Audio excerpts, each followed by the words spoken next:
It's 4 minutes after 10. A very good morning to you. I can't do this every day, as we discussed yesterday, but goodness me, it is becoming almost unbearably accurate, the way that we are at the moment crunching the news together. Two headlines today, which I mean, the first of which I think would have stopped the traffic not that long ago, wouldn't it? Millions of litres of raw sewage were illegally pumped into one of England's most famous lakes. I think I'd challenge that. I think I would say into England's most famous lake. If I say England's most famous lake, what do you say? Well, exactly. England, so you can't have Loch Ness. It's England's most famous lake. After a fault, it's a BBC report into Lake Windermere, where United Utilities have put millions... Do you know, I can't even bear now to look up what their latest payouts were to shareholders and directors, because you just want to hit somebody. Millions of litres. When did the phrase millions of litres of raw sewage become normal in this country? When did the juxtaposition of these words, millions, litres, raw sewage, Lake Windermere? I used to go to Lake Windermere as a child. It's truly one of the shiniest jewels in the crown of the British Isles. And some people at a water company are pumping millions. It's the second time it's happened. So all of these claims about it being extraordinary or we didn't know what was happening somehow. And I'm not sure I've got the resilience. That's the word I'm looking for. I'm not sure I've got the psychic resilience to look into it any further. They're blaming it on a telecommunication failure. So there you go. That's headline number one. Headline number two, the Public Accounts Committee, which is a House of Commons committee consisting of MPs from all parties, has shared its extreme concerns that the Tories will meet its 40 new hospitals pledge. And there is a separate warning from the National Audit Office. Actually, no, these two stories sit alongside. Sky News have knitted them into a headline. Highly unlikely that Tories will meet 40 new hospitals pledge amid warning that the NHS is crumbling before our eyes. So here you go. Which of those two stories is more important? Is it the millions of litres? Millions, not like a few flipping thimbles full or a kettle load. Millions of litres of raw sewage being pumped into Lake Windermere, not the North Sea, where there is at least the possibility that it'll wash up somewhere else, but Lake Windermere itself, or... highly unlikely. I mean, who here? Put your hand up now if you thought the Tories were ever going to meet their 40 new hospitals pledge. Go on, I'll wait. Come on. No, hand up in the air if you thought ever that the Tories, I think it was announced under Boris Johnson, which was probably all you ever needed to know about its plausibility and authenticity. But how many people honestly thought that the Tories were going to deliver the 40? How did that story evolve? Do you remember? 40 new hospitals. Gosh, crikey. I don't believe you because you're Boris Johnson, but it would be nice at least. And then the next stage of evolution was, when we said 40 new hospitals, what we actually meant was that we might tart up, I believe is the technical term, we might tart up some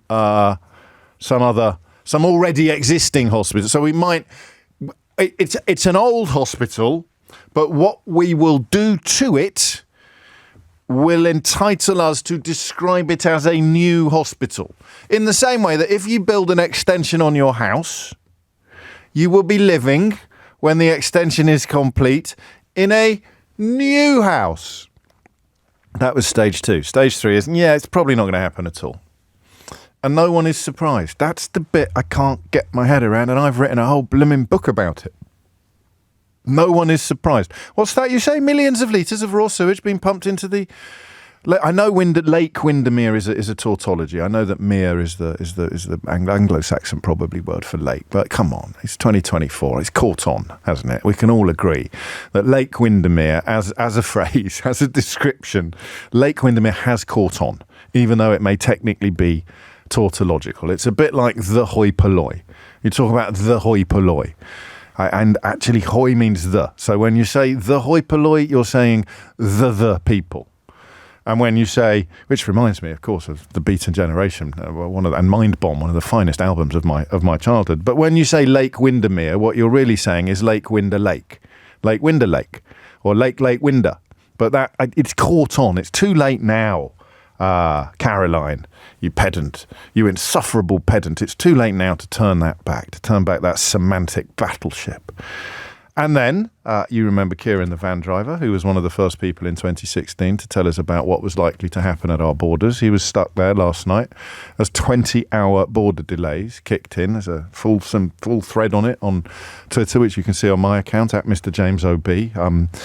He is watching his livelihood crumble in precisely the ways that he told you that it would crumble, while Jacob Rees-Mogg told you everything was going to go brilliantly. And do you know what Jacob Rees-Mogg is doing today? He's calling for Nigel Farage to be made a minister. The men who have been proved wrong about everything continue to tickle each other's toes in public, while the people who have been proved right about everything, like Kieran, watch their livelihoods crumble before their very eyes. And what does the government responsible for all this do today when we learn of 20-hour delays at the border, millions of litres of raw sewage being pumped into our favourite lake, and just unbelievable, isn't it? And the 40 new hospitals that they actually fought the last election on alongside the Brexit lies are never going to happen. What's the government looking at today? I'll tell you.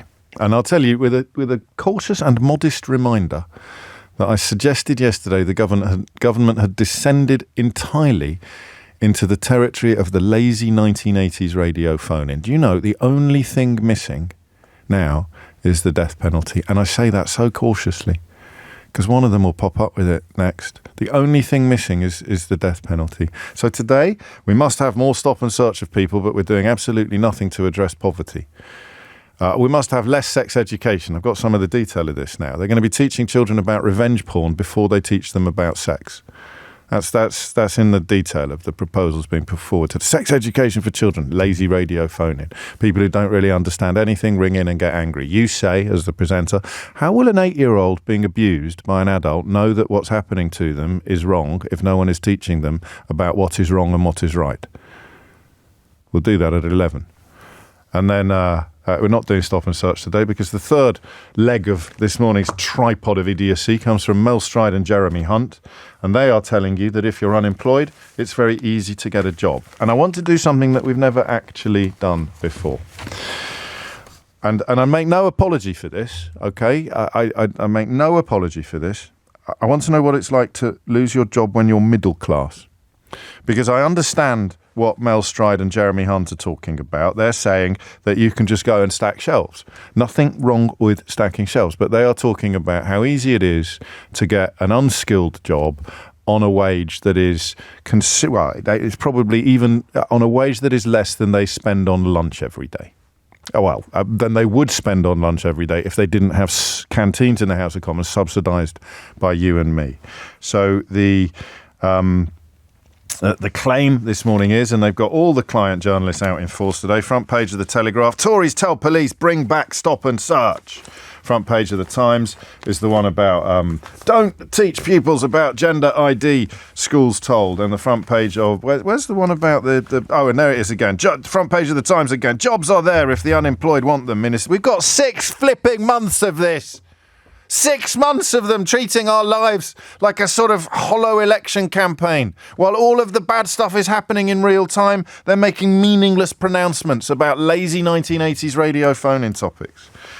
But I did hear, it may have been Nick himself actually, talking about his own experience of unemployment. And it reminded me of my late father. So the question is going to be, and we've been a bit around the houses this morning, so it gives you an better chance than usual to get on air. 0345 6060 973 is the number you need to tell me what it's like to lose your job when you are on, what figure should we use? 50? 50 grand a year? Okay, I've never done this before.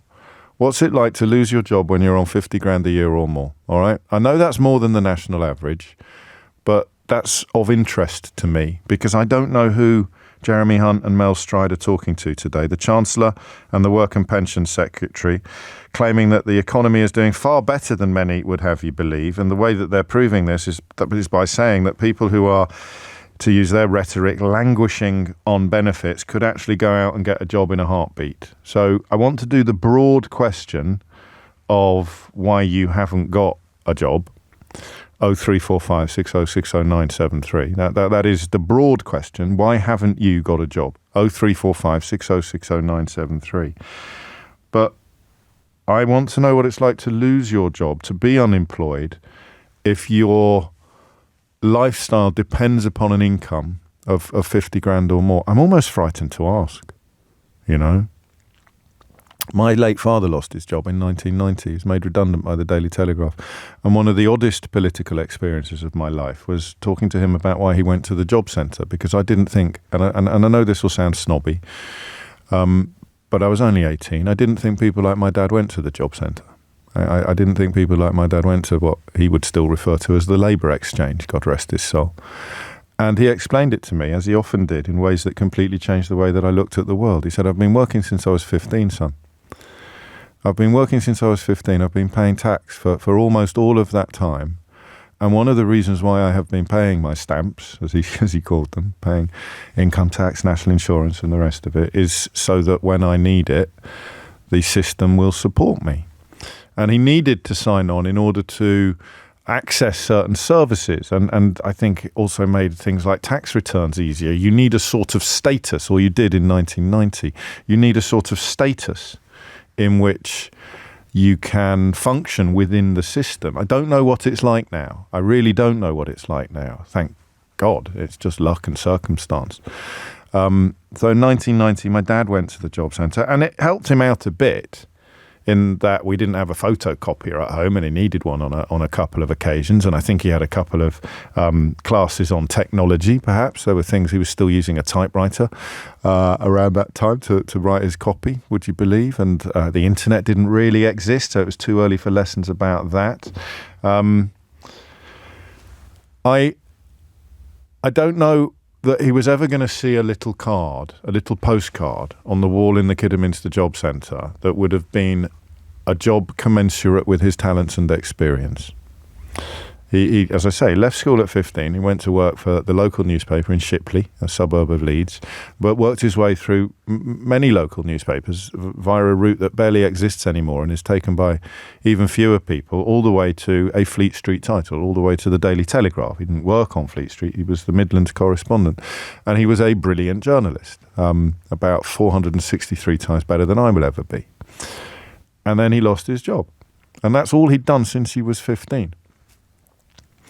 So the likelihood of there being a job on a postcard on the wall, clipped to the wall, pinned to the wall in Kidderminster Job Centre, that in any way reflected what he had done for 40-odd years, was probably zero. It's the same job centre where I once applied for a job as a trainee sea lion tamer at West Midlands Safari Park. But my dad didn't like swimming. And there were jobs, there would be good jobs, if you know, like payroll and accounts and things that would be considered white collar, but which my dad would have absolutely no knowledge of at all. And that's a specific profession, isn't it? It's a limited profession, but there's also the livelihood. It was my last year at fee-paying school. It was my last year at boarding school. My sister still had 2 years to go. There's a redundancy payoff, of course, but, you know, that is a finite amount of money. It's not like a wage. And for Jeremy Hunt and Mel Stride to say to the 2024 equivalent of my dad that there's plenty of jobs out there if you want them seems to me to be missing almost every single point that I've just made. And it leads me into the Shipley is Bradford. Of course it is. I'm so sorry. He lived in Leeds. He worked in Bradford. Please don't excommunicate me from the Honorary Yorkshireman Society. Good God, I've never had more texts. I've never had more texts about anything in my life than about misappropriating Shipley. Shipley Times and Distress. It was. I know. Sorry. Stop it now. That's enough. Oh, flipping heck.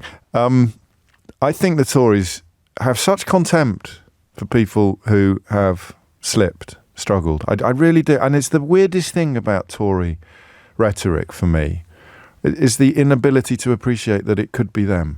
Do you know what I mean? That the simple lesson of there but for the grace of God go I. They just don't seem to acknowledge it. So Mel Stride and Jeremy Hunt I don't know what Mel Stride's personal circumstances are, but Jeremy Hunt's always going to be all right. If he doesn't even have a job anymore, he's got all his rental properties to live off. But, you know, the idea that you might actually be on your uppers, you might have need of state support. I thought furlough might change the world. In my own naive and foolish way, I thought furlough might make people who thought, well, I'll never need any help from the state. And suddenly I do, and you got it. I don't know. So what happens if you, and I'm choosing 50 grand. You may not think that's the right figure, but you're welcome to you pick your own. But what I mean is that you can't really afford to take the sort of jobs that Mel Stride and Jeremy Hunt are talking about, the ones that are, if you like, there if you want them. So regardless of your status and position,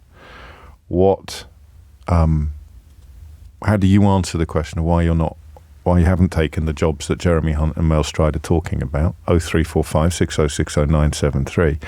But the second question is, if you're earning over 50 grand, you lose a job worth more than 50 grand a year, what happens in terms of unemployment? Because it's one of those things about which you will know nothing until you suddenly need to know everything. 03, and I will not be accepting any more texts about Bradford or Leeds. 0345 6060 973 is the number you need. If you hit the numbers now, you will get through. It's 20 past 10. James O'Brien on LBC.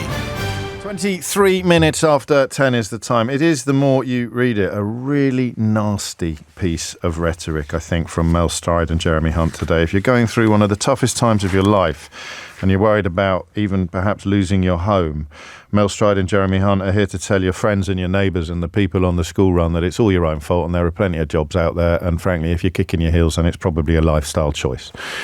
I wonder how that holds as you move into the sort of territory that we might traditionally consider to be conservative voting, and that is why, very arbitrarily, I've introduced a lower limit. There's no upper limit. What's it like to lose your job if you're on $250,000 a year?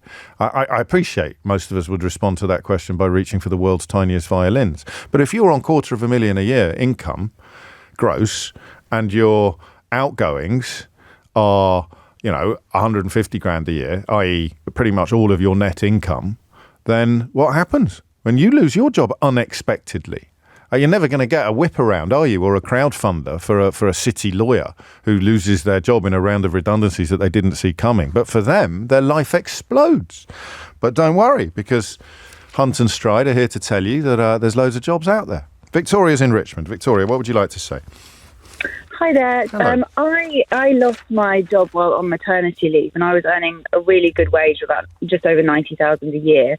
I suddenly lost my job, and I have been trying to balance searching for a new job whilst looking after my daughter, who I can't afford to put into nursery or care or anything because I don't have any income at the moment. Right. I work in the TV and film industry, which is really suffering at the moment. The Tories aren't really talking about it, but it's the worst it's ever been, and print media as well. Actually, Q magazine closed yesterday. I don't know if you know it got relaunched about 9 months ago. They were doing a bang up job, and then they just pulled the plug. So again, asking people to feel sorry for anyone in the media is quite a challenge, Victoria. But we are human too. We are human too. Exactly, and I know, in general, we are paid very well. But in the past, if I had, lost a staff role, I would have gone on to freelance. And yes. 75% of freelancers in the TV and film world at the moment are out of work. That's how bad it is. So what happens? Well, I mean, where do you go on your first day as someone who hasn't got a job? What do you do? Well, exactly. What do you do? I mean, I'm just spending every time that my daughter naps applying to jobs, and some of which, I've got 15 years experience, and yet I'm not even getting responses a lot of the time. And are you registered as unemployed anywhere? Are you receiving universal credit? Are you on the list, as it were? Not universal credit, right. But I did decide recently to sign up for job seekers for the first time in my entire life. Yes, but you're entitled to it. Because I've been paying taxes my entire life, exactly. And because I have a daughter that I need to feed and provide for. My husband is a junior doctor within the NHS. As we know, it's very underpaid compared to every other country. And very overworked.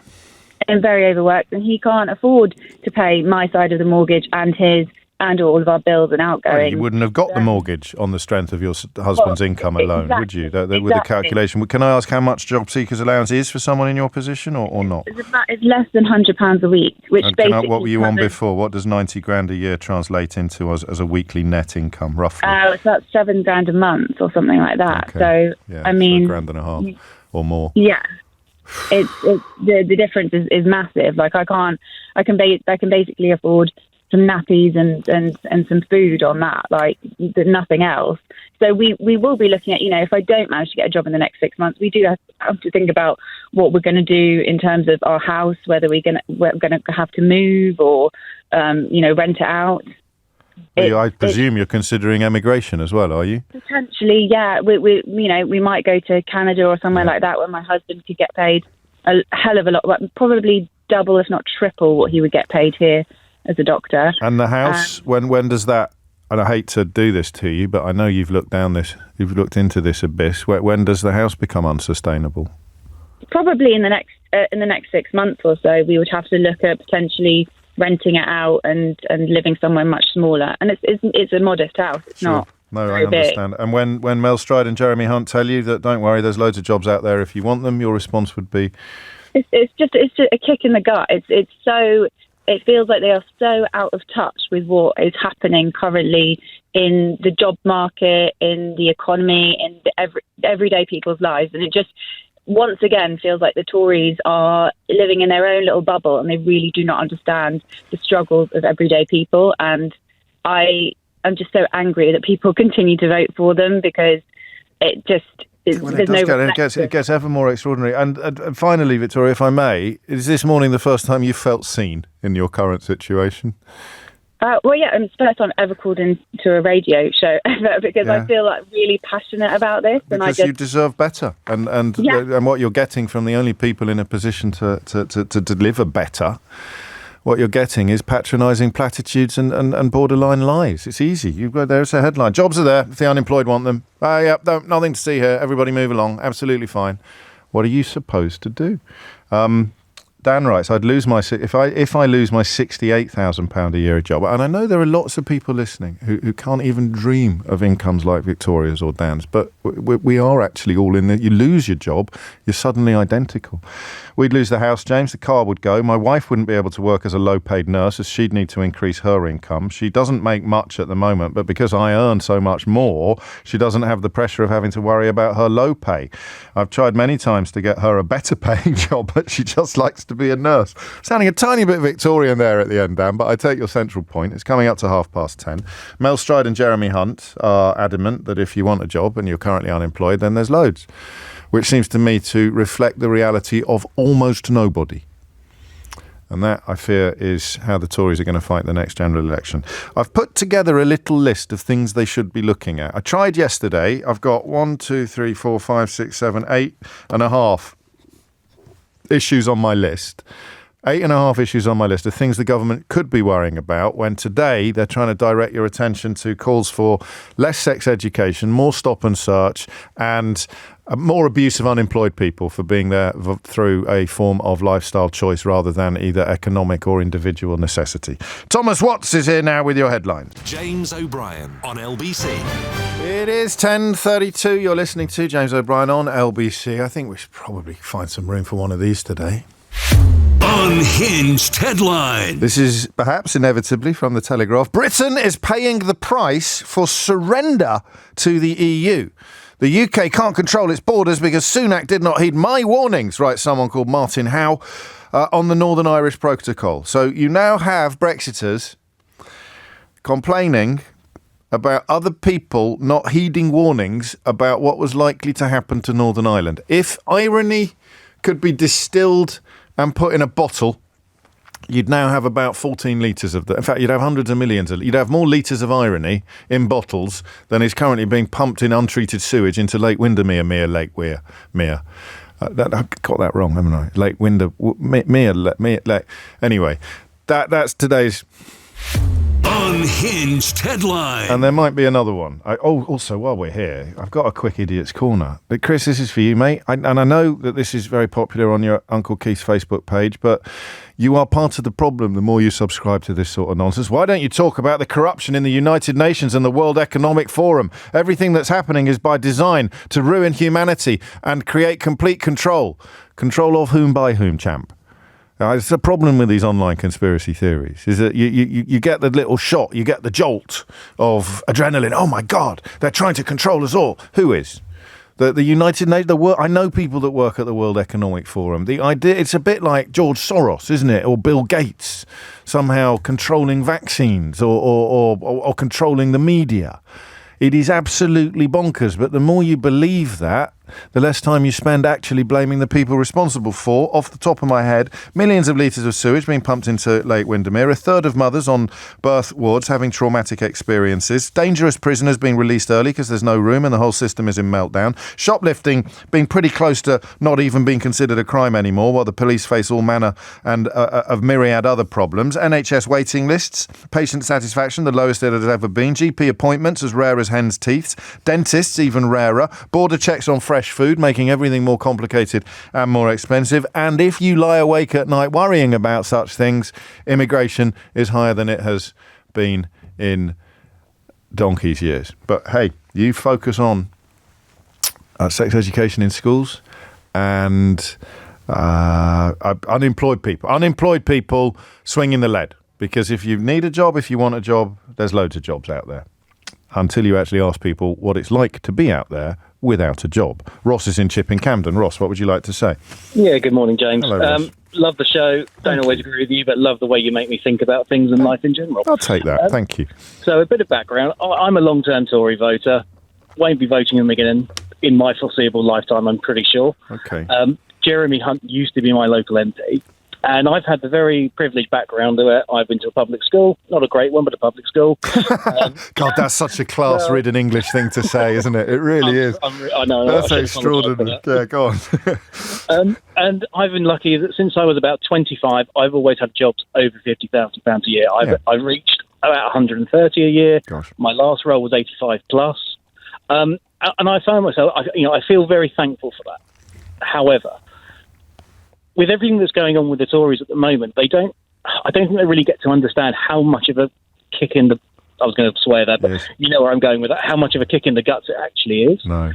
We've got houses, we've got cars, we've got dependents and children, and it's really tough. I mean, I've got 25 years industry experience, and I'm not getting callbacks for jobs that I'm probably well overqualified for. Yeah. And I'm quite happy to take the knockdown from, say, an £80,000 salary to 50% of that, or even less, just to keep going. Right. And there are lots and lots of jobs out there.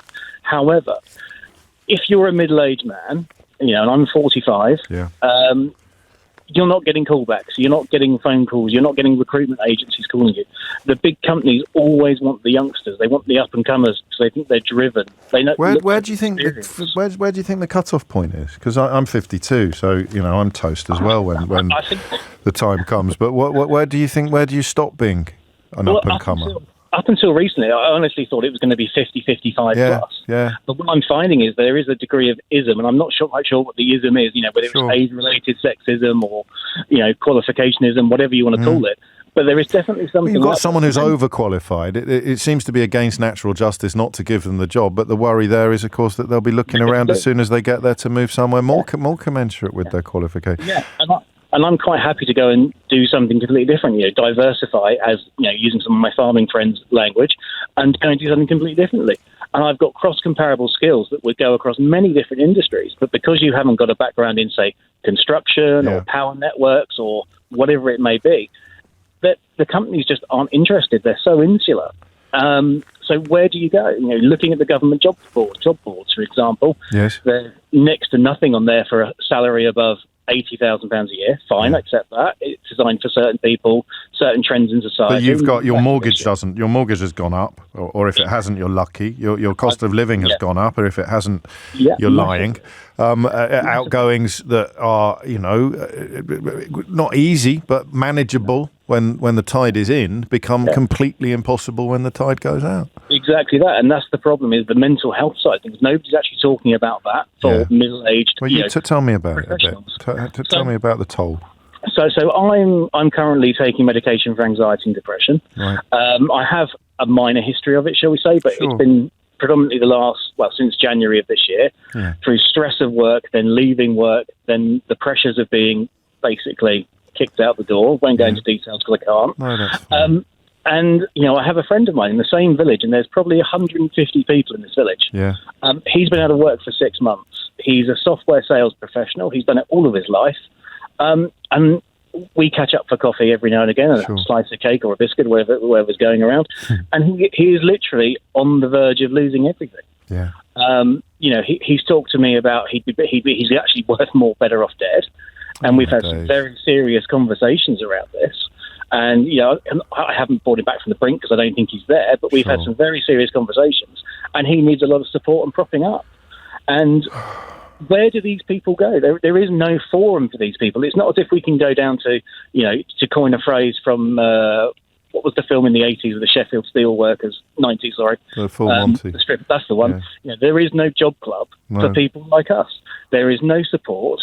I haven't looked into benefits because I've always assumed there's no point. So you're not officially signed on as unemployed then? You're no, but again, I was raised from a middle-class-ish background where it just doesn't happen to people like you. It was a dirty word. Yeah. We don't do benefits in this family. Well, that's. I mean, you'll allow me one little nudge. That is a legacy of being a lifelong Tory voter as well, because it is the Tories who created that rhetoric. Because I was the same as you, and I'm not, for the avoidance of doubt, a lifelong Tory voter. But when I was 18, and my father was made redundant, and he went to the job centre, I needed him to explain to me, explain away my shame, and so I'm just stressing that I understand the association of shame with that, but it shouldn't be there, and it's been put there by politicians, Ross.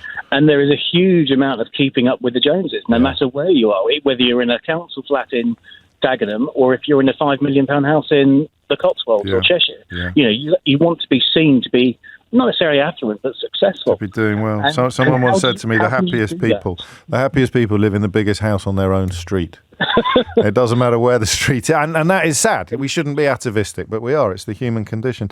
And I have to add this into the mix because I'm on a bit of a role at the moment with this particular generation of cabinet minister and ministers, because it was Mel Stride a couple of weeks ago who was saying that people like you who are receiving treatment and medication for your mental health just need to sort of pull your socks up and stop swinging the lead. So Mel Stride is not someone you would want to bump into in an alleyway on a dark night for fear of what you might do to him, Ross. Well, probably not, because I have been personally affected by part of his previous policies in terms of inside-outside IR35, right? Yes, and the loan charges. Now, I'm not going to get into that. I've paid the charges, not a problem. My hands up. I should have done more research. Not a problem. Okay. However, these guys, they live on cloud cookie land. I mean, they're telling you today that there's loads of jobs out there for people like you, and it's the second bit of that sentence that is so obnoxious, isn't it? But the people like it's absolutely bloody offensive. Sorry. Yeah, no, that's fine. I'll allow that. Sorry, because they're looking at the lowest demographic. They're trying to tar everybody with the same vein of, well, they can all go dig holes in the road, they can all go stack shelves at Tesco's, they can all go and put pallets on forklifts, and yet absolutely everybody in their right mind will do that if we have to. Yes. However, what's the point of having 25, 30 years of an industry experience if you can't even get a look in the door? And that is a rhetorical question. I know it is, and I wish I could be of more comfort to you. I hope just having somewhere to vent has been of use, Ross. I would, as a few people are saying, and I know when you start in this situation, you don't think it's going to last for long enough for it to become pertinent, but I think you need to sign on to get your national insurance stamps paid, which is something else that can come back to bite you on the backside a little bit later if you're not across it earlier. But there it is, the reality, if you like, of being in precisely the position that Mel Stride and Jeremy Hunt are talking about today appears, shock horror, to be absolutely different from what Mel Stride and Jeremy Hunt are describing. Thank you, Ross. Take care. Louise is in Manchester. Louise, what would you like to say? Louise?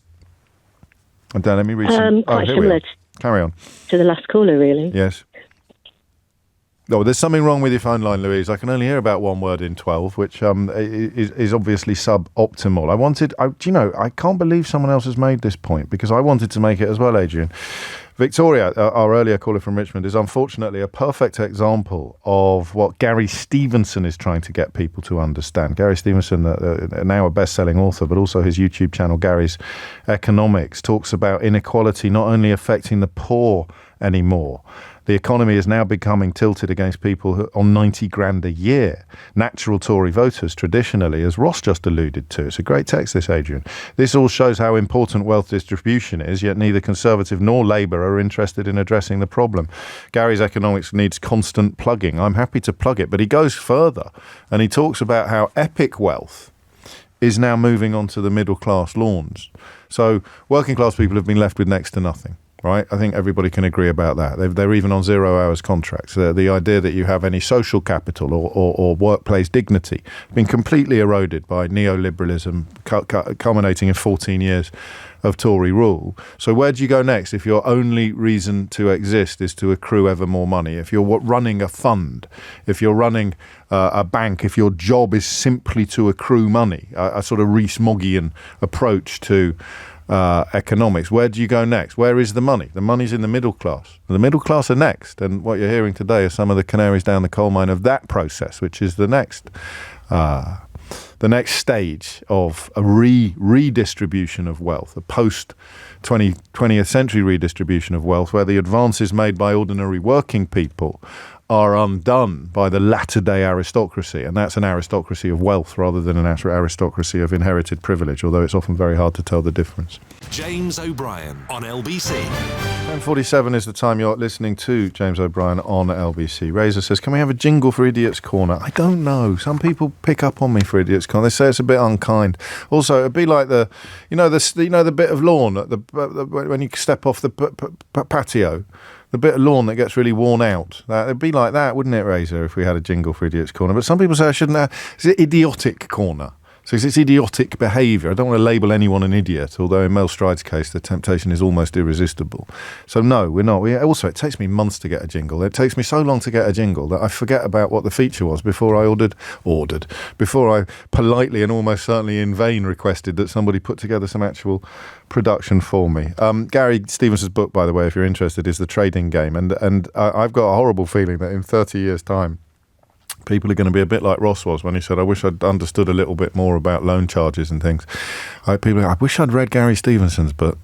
As a member of the middle class who thought that I was somehow immune from the vicissitudes of poverty and from the greed of epic wealth, the middle class sort of manages to plot a peaceful course between the Scylla and Charybdis, the Scylla of genuine poverty and the Charybdis of acquisitive capitalism. The middle class homeowner is going to be safe from those forces. And Gary's thesis is very much that we are not. 10:49 is the time. Mel Stride and Jeremy Hunt say that if you're unemployed, get over yourself. There's loads of jobs out there. The ghost of Norman Tebbit telling you to get on your bike, sort of in full flow this morning. What is it like if you're in that category and financially at least a traditional Tory voter, which is why I've introduced the lower limit of about a 50 grand a year income. So anything above that, what's it like to lose your job? And more importantly, what's it like trying to find a new one? 0345 6060 973 is the number you need. Louise is in Manchester. Louise, what can you tell us? Hi, is that better? Yes. Is the line better now? Yes. My situation is similar to I think it was Ross that was before me. Not that I was earning as much as him, okay. But I've been looking for work for about 6 months, and I am on universal credit at the moment. And I think the difficulty is I've applied for hundreds of jobs, and like Ross was saying, I don't seem to get even an interview sometimes, or you don't seem to get any response. And even when I have had an interview, I think sometimes I'm in my mid-50s. I think age has a lot to do with it. So, and it's not always about age discrimination necessarily, thinking that, you can't do the job or you're not suited or whatever. It's more about, whether you'll fit in with the team. With the younger workforce. The role, because, other people might not be able to. It's a workforce with lower expectations as well. I don't know how pertinent that is, but in terms of terms and conditions and pensions and all the things that older generations took for granted, there's a generation caught between the two, isn't there? That I can see why they wouldn't be top of the list. Talk to me, if you would, about universal credit, because it's gone up a lot just in the figures released today. We know for a fact that a lot of people on it are in work, but you're not. What sort of a hole does it fill in your previous income? Oh, God. Well, because I had some savings, right, I wasn't getting the full amount up until I think I'm due a payment this week in which I'll get more money. Right. But it's a drop in the ocean. So I was explaining before, yes. My mortgage is £1,600 a month. Yeah. And I'm not living in a massive house. I'm living in a 3-bedroom house. Sure. In the southeast. And, it doesn't go anywhere near what, the kind of money that you need to keep ticking over. So what happens next? What happens when you run out of road? Well, I think I've got one mortgage payment left, right, and then I'll have to sell the house. And I've even looked at, selling it quickly to, those organisations that will just buy the house without any fees and things like that, or they'll cover the fees. Look, and I won't even get what the house is worth. Don't make sure you've got your eyes wide open if you go down that road. I know you don't need to but tell you that. You just weren't expecting to run out of road. You weren't expecting to run. Well, and what about, because I think the next lady we'll talk to was on a similar income to you and has taken a job in Sainsbury's. So what about doing something like that in the? That's probably what I'll have to do. But at the moment I've been trying to save my house. That's all I've been focused on. Because I've got a son. We both have to find somewhere to live if I have to sell my house. But what I wanted to say also is that the experience of being on universal credit is very, very difficult. And cool. I think Ross was talking about his mental health. Yes. But, I have to go in every week to see my job coach for 10 minutes. Yeah. I'm always kept waiting. It's no help whatsoever because they don't really understand what it's like to try and find a job when you've been, in quite a senior position. I think they're sort of used to seeing people that are looking for a more junior role. So the advice that you're given isn't really very helpful. No, and they don't seem to have the knowledge of what you do need. So, I was messed around with the money because I had savings. They thought I was, trying to, because my... But it's not designed, nothing politically has felt like, for me at least, and I obviously have the enormous privilege of being on the outside looking in, but I can't remember the last time I heard a politician talking about unemployment as if it were a problem to be fixed by policy and creativity, as if to find ways in which to make sure that we can fit the right people to the right jobs. It's just a stick to hit people over the head with if you're caught in that scenario, and to inflame yet more othering if you're not. So, the response would come from government and indeed from Daily Mail readers cheering on these sort of policies. The response would be, oh, no, I don't mean you. That's why I've chosen today's way into this conversation.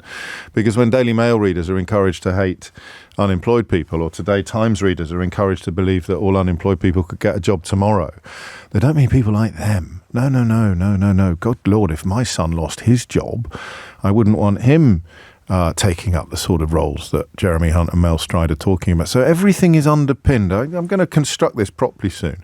So everything is done as if it's a lazy 1980s radio phone-in show. A couple of you have pointed out to me that not all phone-in shows in the 1980s were lazy. The great Brian Hayes was strutting his stuff on this radio station back then and setting the standards that we all still follow. But lazy radio phone is, aren't immigrants awful? Oh, down with the unemployed. Single mothers, aren't they terrible?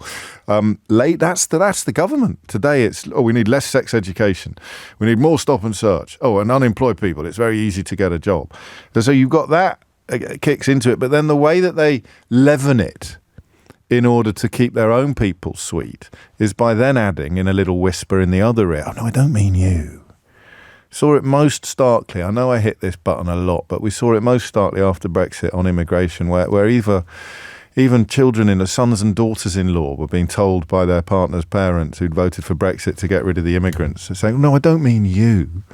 I don't mean you. So these messages the Tories deliver to Middle England about the unemployed, they don't mean you. Except as all our callers today are demonstrating, they really do mean you. Trudy is in Alton in Hampshire. Trudy, what would you like to say? Yeah, so I was made redundant recently. I worked in the arts and culture sector, so it's really badly funded. I was really senior. There were a few senior jobs. Actually, I don't consider myself to be middle class. I was brought up in poverty, but thought that education was a way out of it. So I'm well educated. I've got degrees coming out of my ears, including a PhD. Right. But now I find that actually my education is not necessarily helping me. Sure. I applied for a job in Aldi. They asked me for my experience and qualifications. I tried not to put all my experience and qualifications down, but I had to put some down at least so that there weren't gaps. And they didn't want to know. So I applied for a job in Sainsbury's, and they didn't ask me for my education and qualifications. And I've got a job. Now, that's fine for now because I got a redundancy payout that's going to last me for a little while. So that money will help me stretch. But I was talking to my partner this morning, and I was the main breadwinner. He earns a very, very, very low wage. Okay. And I said, well, when that redundancy money runs out, we won't be able to survive on that Sainsbury's wage. Yeah. It's going to be difficult. I don't know what we'll do. I'm crossing my fingers that something will come up. I'm getting job interviews and I'm getting feedback saying that I'm a strong candidate, but there's always something. Last week I had a job interview and the wage was actually all right, but it was a couple of steps back. Sure. And they said to me, oh, so given what you did in your last role, how does this fit with your career trajectory then? And I tried to answer it, but I don't think they bought it. I don't know because they wouldn't give me any feedback. And you don't want they don't want someone who feels like they're stepping down, even though you're desperate to step. I use the word advisedly, I promise, but you're ready, very, very ready to step down. There's still an aura attached to stepping down that you can understand an employer not liking. Yeah, you're a flight risk, or potentially you're going to. Or you're not going to be very happy in the job because you think it's beneath you or something like that. Well, I definitely didn't think this. I know you didn't. But there's a chance that you might show up your manager because you've had certain experiences. Maybe you're more experienced than them. Who knows? So I think that can be an uncomfortable situation for somebody. Anyway, it's difficult. It's really difficult. And one of the things that I've been doing is looking, because there are a few senior roles in my industry, looking at my transferable skills. And one of the things that I'm really keen to do, I've worked through Arts and Heritage to look at social mobility and do projects that further social justice. And I've had some interviews in that area, and it's all about helping young people be socially mobile, which I think is really important. But I feel like no one is helping me now with my social mobility. Well, and also you have managed to play by the rules in terms of social mobility. Education had propelled you to a place that your circumstances wouldn't have propelled you to naturally, by which I mean privilege. To a point. To a point, and now the ground has disappeared almost from beneath your feet. Absolutely, and I've got no family safety net. I haven't got a bank of mum and dad that I can draw upon. I've got a big mortgage because I haven't got a bank of mum and dad. So it's difficult. It's really difficult. What do you say to Jeremy Hunt and Mel Stride when they tell you, because in a way you're both the proof of the pudding for them and the proof of why they're so horribly wrong for me, because you've got a job, there are jobs there, but it's not... But it's not sustainable. No. I'm not going to be able, and I'm really hoping that my new employer at Sainsbury's isn't listening and realising this, because I can't do that job long term. Because the wheels will come off your family life and your existence. And I think that is true, somewhat chillingly, if Jeremy Hunt and Mel Stride's advisors are listening. Every single caller today is in danger of losing their home. Every single one. I think I understood that correctly. That seemed to be where the current direction of traffic, if it's unstemmed, would lead. And two takeaways from it. The first is that when I asked you at 10 o'clock this morning what planet they inhabit, I don't think anyone could argue with me now that it's not a planet any of the people they're talking about inhabit. And the second bit was Ross, actually. Because when Ross, I thought very helpfully, and I think it does take courage to talk about mental health in any climate, but particularly in this climate, particularly if you're a man or a breadwinning man. It's why suicide rates among that category of people are so high, because you carry burdens, sometimes invisible. But for him to talk about being on anxiety medication and to remember that it was the same man, it was Mel Stride, who 10 minutes ago was denigrating people who seek help from their doctor to deal with their mental health and suggesting that they are swinging the lead in exactly the same way that unemployed people are turning their noses up at jobs for lifestyle reasons rather than livelihood reasons. But anyway, think on. It's 11:01. James O'Brien on LBC. 5 minutes after 11. Do you know, I am going to change our plans a bit. I'll talk about the sex education in schools tomorrow when I know more about it than I do now.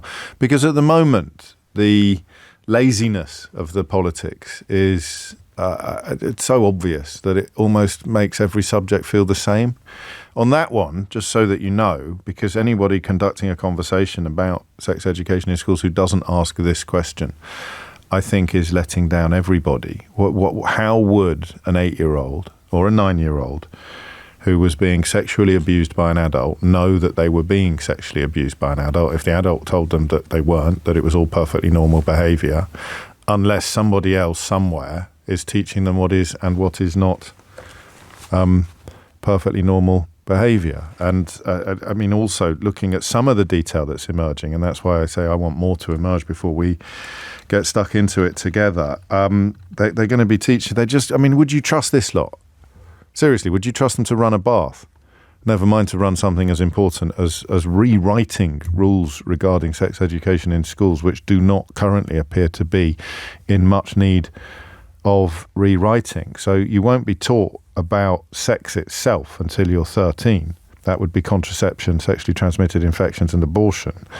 But you will be taught about sexual harassment, revenge porn, grooming, stalking and forced marriage when you're 11. It's just got a touch of the evangelical Christian agenda to it, this, as far as I can tell. But as I say, I think I will hold off on that until I know a little bit more about it, until a little more.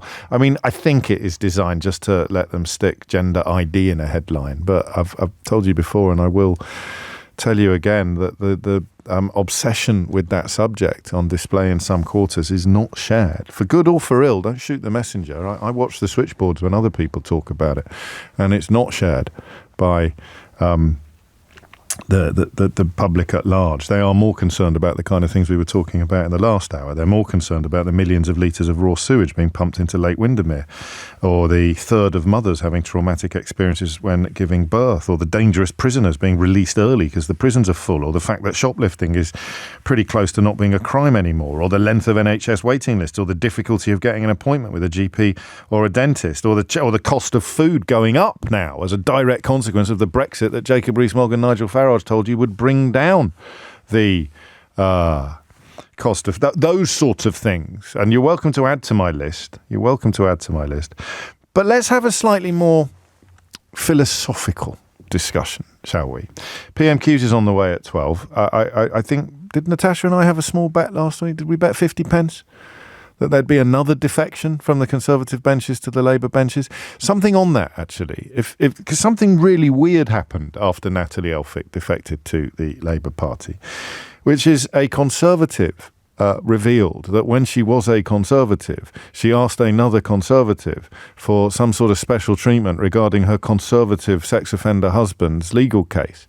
I'll run through that again and see if you can spot what word is missing from this process. So a Conservative MP asked a senior Conservative politician for special treatment regarding the case of her Conservative sex offender husband, and all of the Conservatives who knew about it kept it secret for 4 years. So what have you got there? Conservative, sex offender, secret, 4 years, Conservative. Client Media this week has tried to turn it into a scandal for the Labour Party.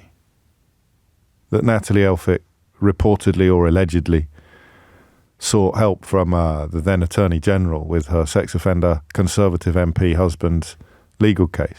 That I thought was a real moment. So I worry sometimes that you think I'm exaggerating. But it should have been 30p, my bet with Natasha, shouldn't it? Just a sort of a little nod towards Lee Anderson.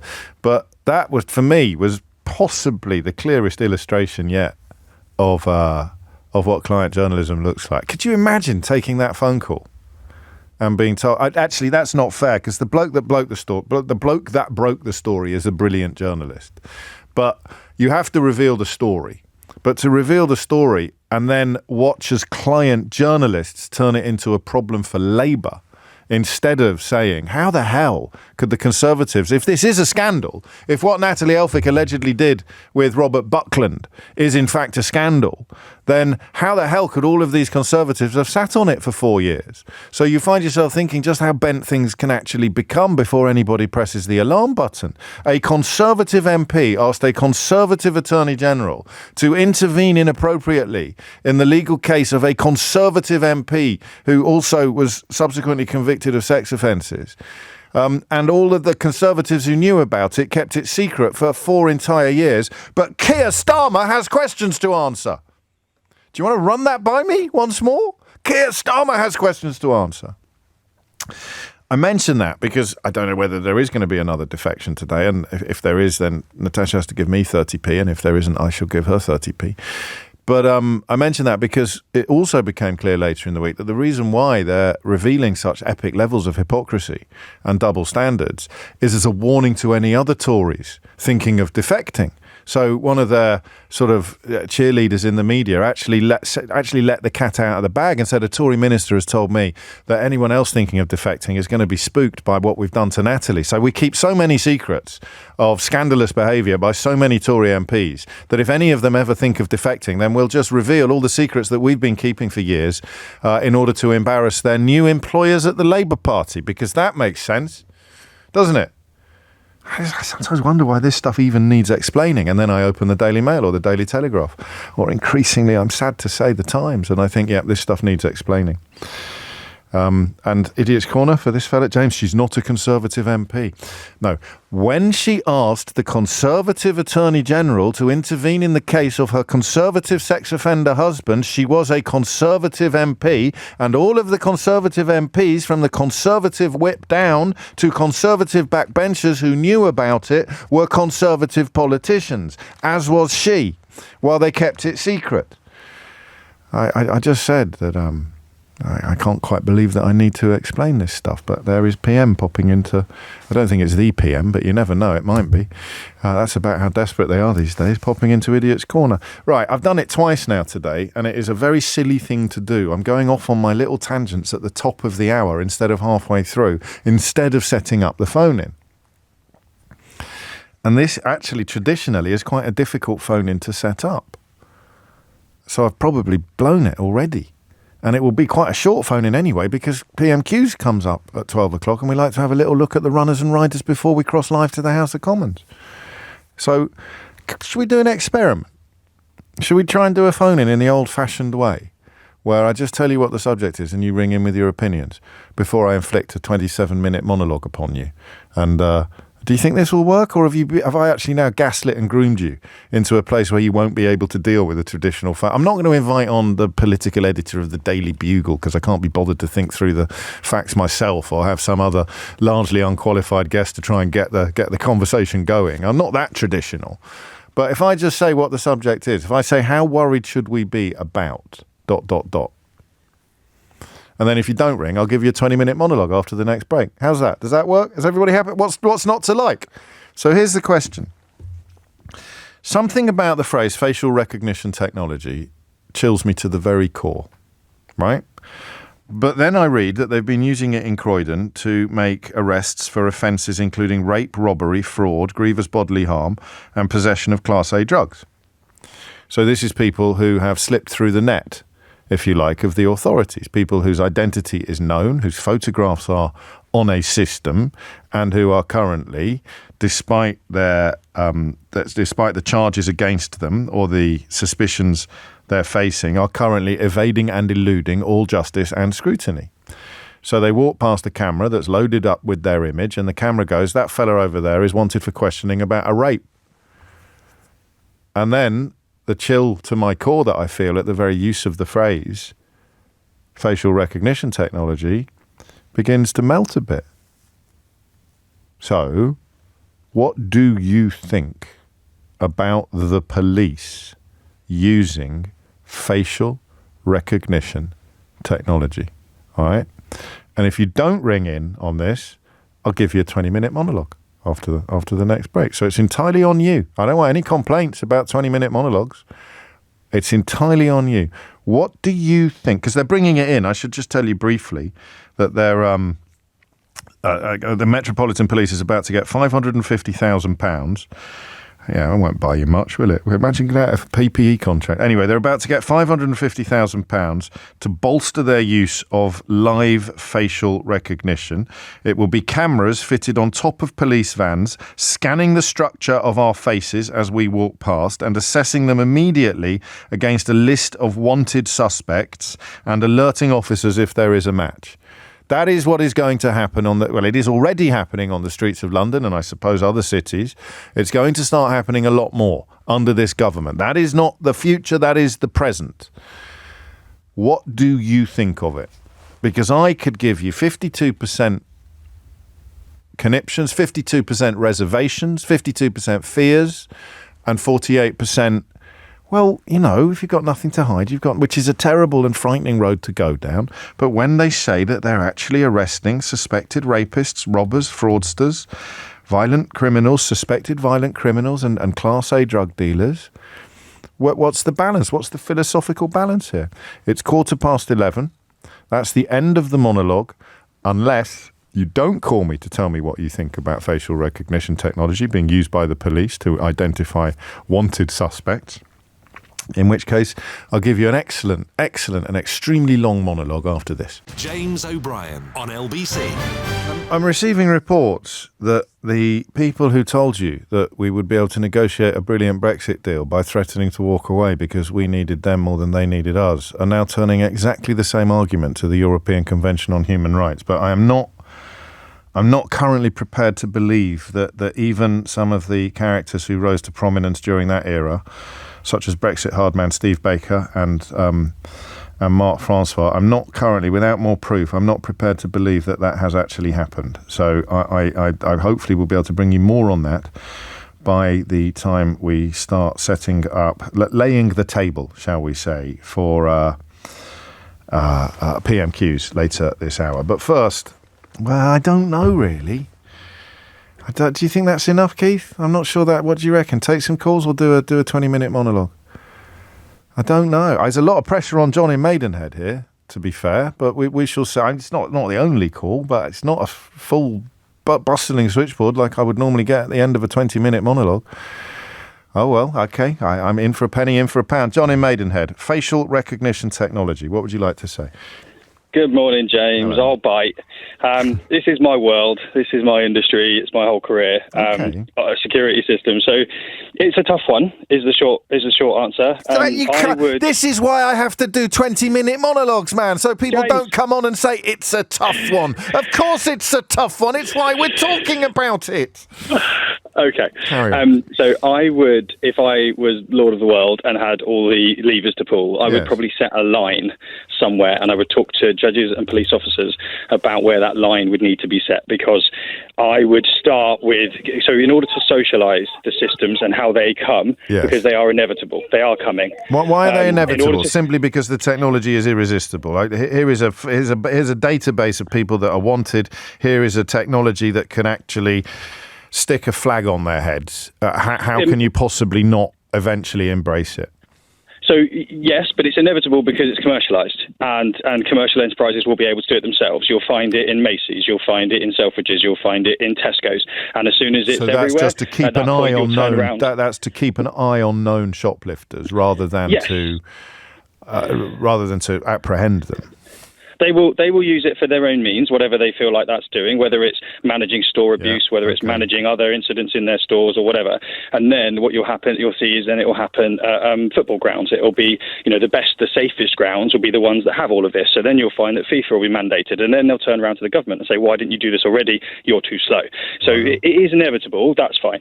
Then we've got to work out how we socialise it, how we make it work. Well, the way we make it work slow down is a we bit. use it. Slow down a bit, because this is really, really interesting. You can have all the time you want, seriously, because you can fill all the space that would have had the interminable monologue in it. So there's no need to rush. I understand the first bit. The inevitability of it is going to be driven by the fact that private sector companies are going to pay for it. Yes. And then, so what you then find is that in order to make it, because there's been some bad PR with these systems. In the past, some of the earlier systems had an accidental racial bias, and that's now been fixed in lots of areas. There's lots of companies that have managed to get that to a point where it's now as in it found it negligible. harder. It found it harder to properly process black faces than it did white faces. So you say that's been dealt with. I'm looking at an article from October of 2020 from Harvard University in their science policy and social justice blog, and you, as someone who works in the sector, is saying that definitely was a problem, but it is a problem in retreat. Yes, it is a problem that is being dealt with. I have no doubt that further study of wider samples will find disparities that appear to be something to do with the system, and it would be tough to know if it is the system, or if it was tough to know if it's nose shapes, or if it's to do with other things that hasn't been accounted for yet. But I know people that build these algorithms, and I know people that do this, and it is being dealt with. So in order to deal with that, because you need to address that problem, otherwise the public won't trust you, you then have got to find a way to bring it in a way that they can trust. So the way that I would do that is I would use a line of very serious crimes that everybody can get behind. So you'd use all the big stuff. You'd use murders. You'd use long outstanding warrants. You'd use international. But that means that I'm sitting in my van, and you walk past, and my computer starts beeping, and I look at it and say, "Oh, it's all right. He's only wanted for GBH, or he's only wanted for shoplifting. We'll let him go." You just wouldn't turn that on, because you can't. Well, then where is it turned on then? So that's what I'm trying to say. You would set a line at a certain type of crime, and I don't know where that line is. I was asked by your producer about knife crime, and I think knife crime could be used, but I would worry about it, because knife crime is something that is overly criminalised. The people wouldn't be put on the database unless they'd committed a crime above the threshold you're describing. Yes. Okay, yes, exactly. I understand and then I would do that, and I would actually legislatively lock that so that it couldn't be changed for 1 term, 2 terms, whatever. So that way, there's no worry about creep in the short term. There's just an ability to build trust in the systems. What you then do is you then have the ability to say, look, we think this is handled X and Y and Z crimes. We have this evidence over this reasonable time period. Okay. At which point we'd now like to lower that threshold to this. And what you'd probably have to do in the first instance is maybe even define a hard stop that is never allowed to be breached, no matter who it is, no matter what reason. Because if you start trying to do it for parking tickets... No, but that's the problem, isn't it? See, that you're the perfect caller, because you are addressing both my perspectives on this. You're addressing my sort of warmish reception, because it will help us catch bad people, and that has been proved, and you know that the technology is literally designed to do that. But now you're addressing unintentionally my cold chill, because you say all of these sensible things, and I just think to myself, what if Suella Braverman is Home Secretary? Yes, and that's why you would need to lock it. That's why I would never turn it on until some real hard lines have been... I don't know if you've ever heard the three... Give me a second. Have you heard there's a rules of robots or rules of AI? Have you ever heard those? That are kind of in lots of different sci-fi movies. Yes, it goes back to Isaac Asimov, I think. Yes.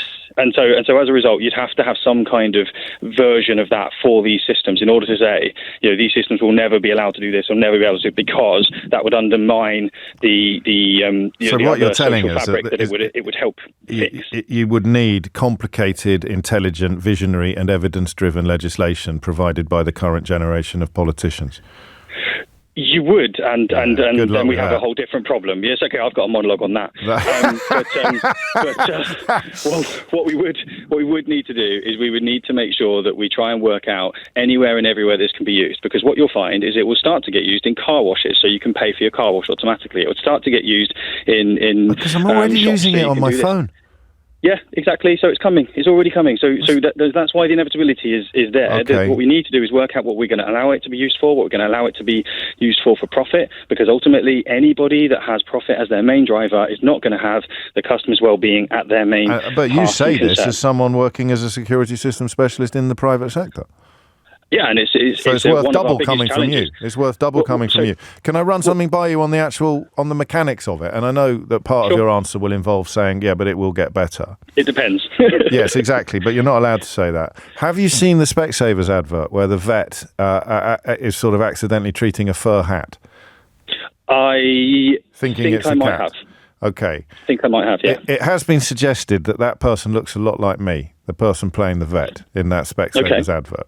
Personally, I think anyone who thinks that needs to go to Specsavers, but that is a conversation for a different day. There's also a bloke in the Vikings. There's also an actor who's an Irish actor who's rather gratifyingly getting more and more work, who does look at times from a certain angle like my doppelganger. Okay. What is how does that get dealt with? The short answer, James, is that you thinking it looks a little bit like you is a bit like saying that you look quite similar to Keir Starmer, because to you they look similar, but actually there's so many things about your nose or your hair or your lack of it, your ears or other things about you. Even the way you walk, the speed of your walk, gait stuff is absolutely fascinating. Exactly. Truly, it's humans at the moment doing that, but presumably the AI is not far behind. Yes, so there are so many things. And what the first thing that would probably happen is that you would get picked up based on behavioural analysis that indicates you are a 99.9% likelihood for the person. Okay. Then I guess the first thing they would probably do is then do some kind of biometric confirmation. Check your veins, check your fingerprints, check whatever else that we've allowed them to have as part of this system in order to protect it on the street. Because the last thing you want to do is pick someone up, chuck them in a cell for murder, because that's the thing they've been found to be, only to then just check their, driver's ID or their fingerprint and find out it's a completely different person. And this is the 0.001%, because that will be possible. We have 7.5 billion. We'll have more in the future. That has got to be possible. And how naive does it sound when I say now to you, and I'm sure you've heard it before, yeah, but what about George Orwell, mate? He was right, and this still happens. The two can be, you can hold two heads in your brain at the same time and still walk and still think and still talk. So he's right, and it will happen, and that's why controls are going to be part of it. What you'll likely find is that in this fictional future world, let's say it's 10 years away, it wouldn't surprise me if there were independent cities where mayors decided to not apply it and say, look, that's a plus of our city. That doesn't happen. Okay. We manage it by extra police, we manage it by extra this, we manage it by extra shop assistants. You will still have the oldie worldy feel back from the late 2020s in this city if you come here, because I am paying for it. You're amazing. I mean, I'll let Tim actually take up this. He says, James, you have to love it when you have a caller who really knows their stuff, says Tim. And I can only agree. I'm not so sure about Stephen in Milton Keynes, who's written in capital letters, oh my God, that's it. The vet in the Specsavers advert. It's been killing me to try to work out who you look like. And then final question, I promise, because I've got to go to the news. And this makes me sound a bit middle-aged, but I am a bit middle-aged, and I don't like seeing young people, for example, sitting on trains who are clearly wearing masks for non-COVID or health-related reasons. They've increasingly got into the habit now of covering their faces. Yeah. A, do you think that is partly due to the prevalence in some parts of town of this technology already? And B, doesn't this raise the possibility of lots of people walking around with their faces completely covered? It could. I would have to think about that, because it isn't something that we've encountered in business, in the corporate world. Ultimately, when you walk in the front door, if you had a face mask on and we were using facial recognition, the security guards would inform you that in order to enter the building, you must remove it for at least the identification stage. So at that point, you would then have it so that I would do it at entrances to train stations, exits to train stations, so you can get on a train, but you won't be able to get into it until you've done it. Fair enough. And then you can put it back on again. And you could possibly do it in a private booth for people who cover their face for religious reasons, I suppose. Exactly. So it's completely manageable. But like any toys, like any technology, the whole thing needs to be used. And I think it might have even been said by some radio host that's doing quite well for himself. Something like, you need to put it in the hands of your worst enemy and to put them on a bad day and see what they can do with it. And that's what you need to legislate for. Yeah, well, that would be what you could call the Suella Braverman principle, wouldn't it? Indeed, you're absolutely right. John, what a legend. It's 11:31. Thomas Watts has your headlines. James O'Brien on LBC. 11:33 is the time. You're listening to James O'Brien on LBC. So can we find the civil rights equivalent of John in Maidenhead? So John in Maidenhead speaking powerfully and incredibly knowledgeably from the perspective of the technological reality and going for, I don't think, an entirely irrefutable challenge or relationship between technology being available and technology therefore being inevitable. I think, oddly, the conversation about smartphones and teenagers is in that territory in ways that I didn't expect to happen. The idea of just because you've got a genie doesn't mean you're going to let it out of the bottle. So can we find the philosophical equivalent of that to put forward the opposite point? Why we shouldn't want facial recognition technology on our streets, even if we accept the possibility that it might be impossible to stop it. Because you've got it on your phone, possibly. Do not at me to tell me that you haven't got facial recognition technology on your phone. Although the lady that did message me to say that her twin sister can't open her phone, her identical twin sister can't open her phone, kind of speaks to John's point about it doesn't really matter that I look a bit like a bloke in a Specsavers advert. I'm not going to be arrested for any crimes that he's not going to be arrested for any crimes that I may have committed. So does anyone want to run us through? Do you want to run us through what the actual reservations are, the philosophical reservations are? Why you never want to live in a country where there's a van on the corner of your street scanning your face and comparing it to a database of wrongdoers? 0345 6060 973 is the number you need. Because I don't want to offend Frank or James, who are waiting to talk to me. But that experiment did not work. Dropping the monologue and speaking instead to a brilliant... Because I had no guarantee that John in Maidenhead would ring in, right? Normally, as I near the end of my monologue and I start saying, and if you hit the numbers now, you will get through, my switchboard goes off like the Blackpool Pleasure Beat, goes off like the Blackpool Illuminations. And that has not happened on this. It might be that it's not a subject you're interested in talking about, but I doubt it. I think it's because you now need the monologue to set out the various stalls to which you can then come and shop. So John in Maidenhead turned up, and he will probably be the best caller we'll take on this subject. But what I don't have is the quantity that I can normally rely on alongside the quality. Again, no offence to Frank and James, who are waiting to talk. So that has not currently proved anything. We have not received a lesson in the wisdom or otherwise of dropping the monologue. But I will read these out in the hope that John's still listening. James writes, yet another top show, and what a caller, top man. Lynn's writes, so a listener with personal expertise doing the intro with you, James. Fascinating. Thoughts for the future? No, because I don't have my usual groundswell of contributors quivering in anticipation at the end of a phone line. So it doesn't work like that. And Jamie writes, you get the most amazing callers. Wow, did he know his stuff? And he really communicated it clearly. And Sarah asks, could Esther McVeigh use this technology to screen out civil servants wearing rainbow lanyards? So we'll talk to Frank next. And then I've got an update for you on something that happened on yesterday's programme, which was, I think it played out nicely. When a Scottish National Party supporter started criticising Keir Starmer for not having attacked Rishi Sunak for attacking all Scottish nationalists in a speech that appeared to liken them to Houthi rebels and anti-Semites and Vladimir Putin. And just at the end of the conversation, I suddenly spotted the zinger, and I said, hang on a minute, has John Swinney condemned Rishi Sunak yet? I'm fairly confident that he hadn't.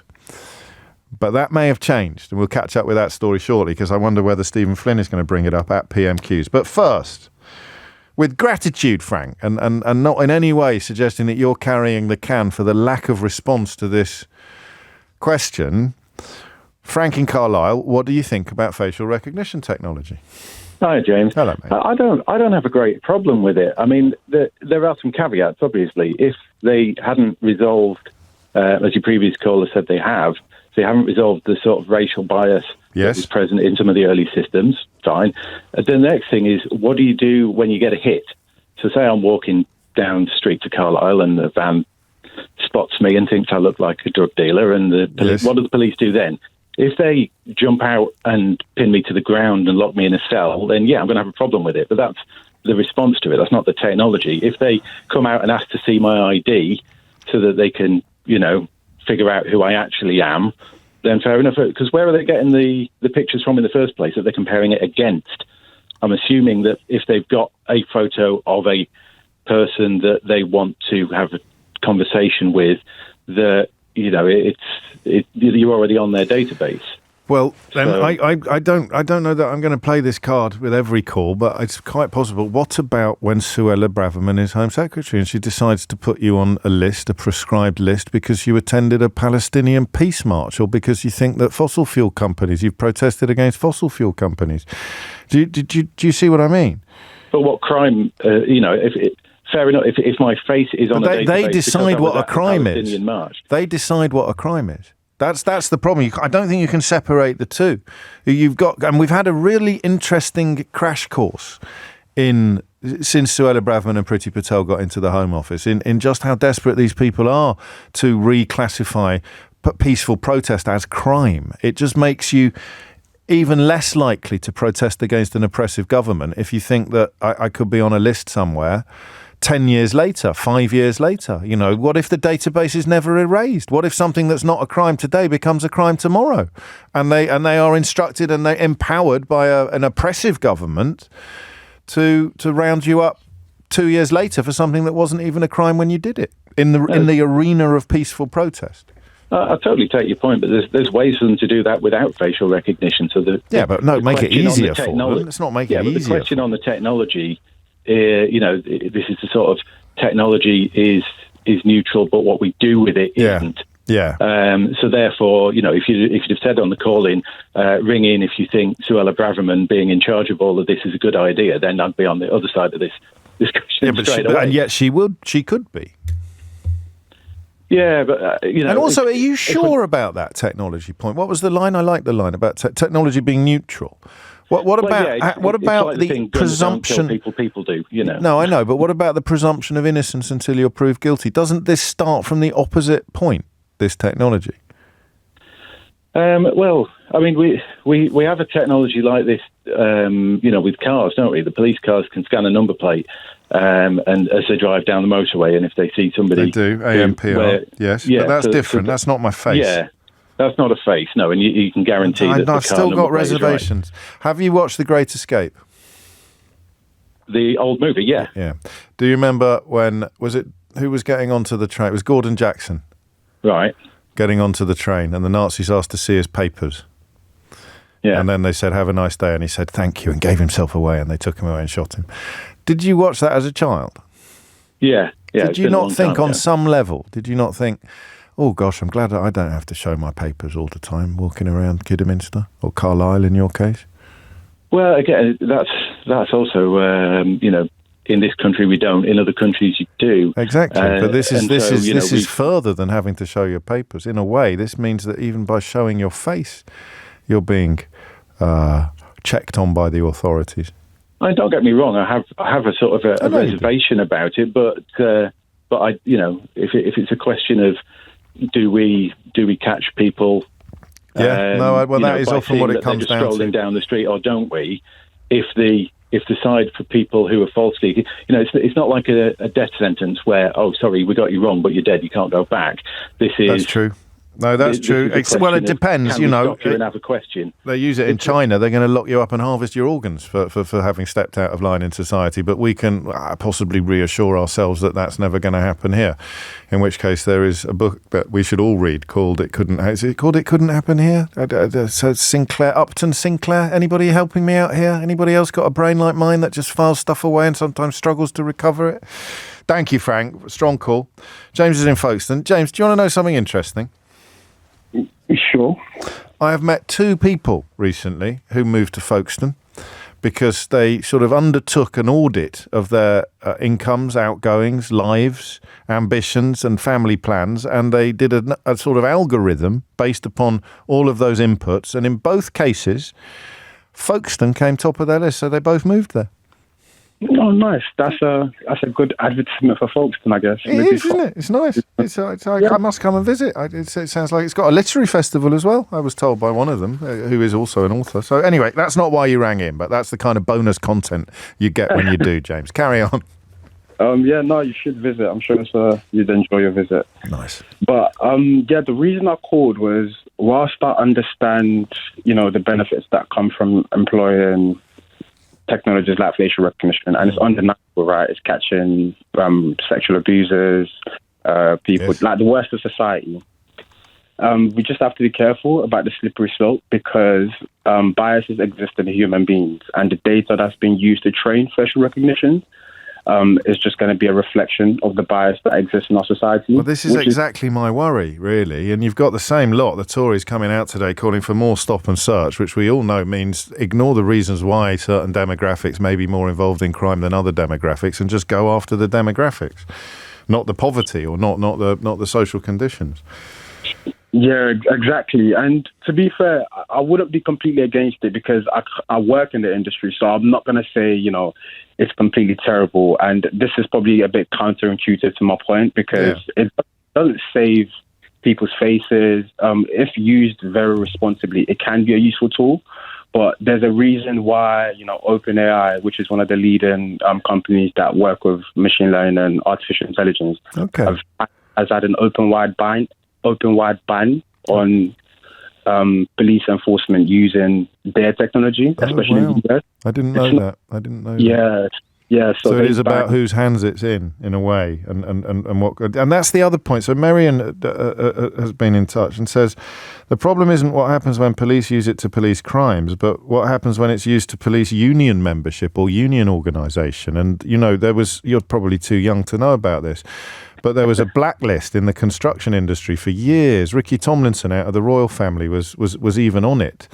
And it just meant that if you demonstrated any previous association with trade union activity or trade union ideology, you would be prevented from working for various construction firms, including all the biggest names in the business. There was a test case where about 2 million quid was paid out to trade unionists who'd been blacklisted by 50 trade unionists had been blacklisted. And that's just when they've got your name on a list. If they've got your face on a database, and you've in the past caused trouble for an exploitative employer, or you've been a trades union activist, then that could cause all manner of problems as well.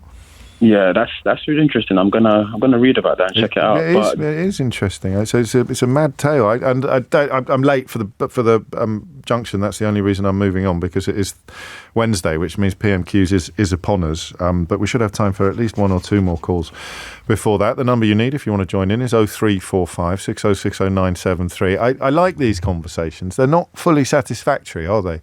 Because on one side you can pile up evidence and logic even, and on the other, it's a bit Project Fear. You're saying, yeah, but this bad thing could happen, and then the other person simply has to say, yeah, but it won't happen. Just relax. And people go, oh, well, that's okay, then I'll vote for it. And the next thing you know, we've done a Brexit. So Project Fear probably deserves a little bit more attention than it gets, or should be heeded more than it gets heeded. But it remains almost powerless in the face of people listing benefits. No, that's not quite, the Brexit analogy doesn't quite work, does it? Making unkeepable promises would be the equivalent of that. But do you see what I mean? Maybe the people warning us to be fearful should be listened to more. James O'Brien on LBC. It is 10 to 12. You are listening to James O'Brien on LBC. Do you want a little bit of insight into my personal life? I mean, we're encouraged to share some details sometimes of our domestic bliss. My new lawnmower conked out at the weekend, and I've contacted the manufacturer. I was just getting close to getting on my high horse about it. Mrs. O'Brien's just texted me to say, I just switched it off and switched it on again. It's working fine now. So that's my life, honestly. I just, oh dear, SMH. Facial recognition technology. Haziq is in Stoke-on-Trent. Haziq, what would you like to say? Hi, James. Hello. So I just wanted to talk a little bit about that, police surveillance van stuff. Yes. Because I was hearing the other caller talk about it, and I mean, I agree with you. He's really well clued up on this stuff, and it was really good to listen to it. Yeah. But I knew there was a but. I like big butts. I cannot lie. Carry on, Haziq. Yeah, like, obviously there's ethical considerations, right? Yes. Whenever we talk about this kind of stuff, whether it's AI, machine learning, anything like that, there's always the ethical side to it. Like, you put out this kind of model to people, and obviously eyebrows are going to be raised. They're going to be like, oh, what about my privacy? What about my, that I care so much about my data, but then they use Facebook, that kind of thing. Yes. So, like the police surveillance vans.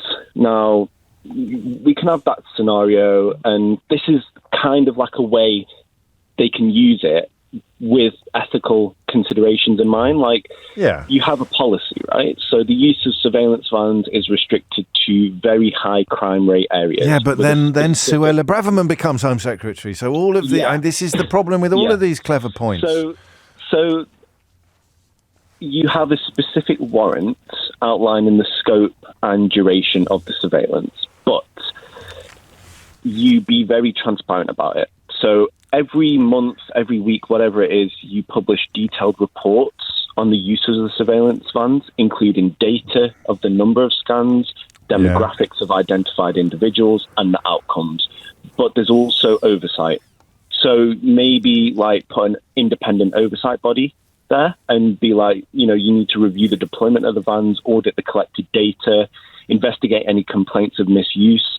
But also there needs to be an aspect of community engagement. Like, when we talk about stop and search, especially in London, the reason it's so sort of pushed away against and, stuff like that, because the community aren't very happy with it, right? They don't like the fact that there's a lot of racial bias. And, they probably I think it has been proven in the past that. But the people bringing in the technology we're talking about, they love a bit of racial bias. Whether you're talking about the Metropolitan Police, the Conservative Party, or their voter base.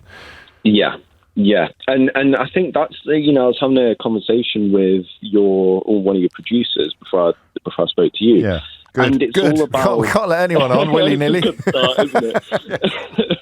Yeah, but it's all about, the people who are behind these algorithms, right? Like IBM. Yeah, but this is what frightens me, because we can have this conversation until the cows come home. But at the end of the day, if we've learned anything from Britain and America since 2016, is that you can end up with absolutely rotten people in charge. You can end up with Donald Trump in the White House, Boris Johnson in Downing Street, Suella Braverman in the Home Office. So I do wonder whether the role of the citizenry is to prevent any government from having the kind of powers that a future rogue government could use to hurt us and oppress us and silence us.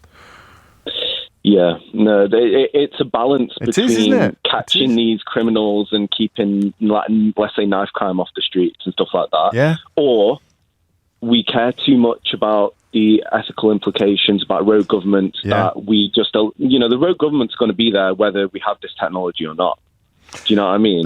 Yes and no. And the one about knives, the one that detects knives from a distance, whenever a suspect passes between 2 points, it sets off some sort of alert, whether officers are there or not. I've got no beef with that, because, if people really think you are carrying a knife because they've got a machine that says you're carrying a knife, then racial profiling doesn't come into it at all, does it? It's only when you're stopping young black kids because they claim they can smell weed, or there's been a robbery around the corner which was committed by another black person who probably doesn't look anything like you. That's when the community tensions come in. So I've got no problem with that, but there's something about faces being checked by technology that just, it's all a bit, it's not Minority Report, but it is 1984.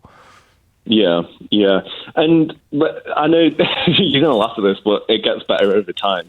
And that's the thing with these neural networks and the training data sets, right? Like, you start off with a set amount of data, let's say 1 million faces. Yeah. The neural network and the AI machine model will go through this data, split it into testing and training sets, and it will test itself.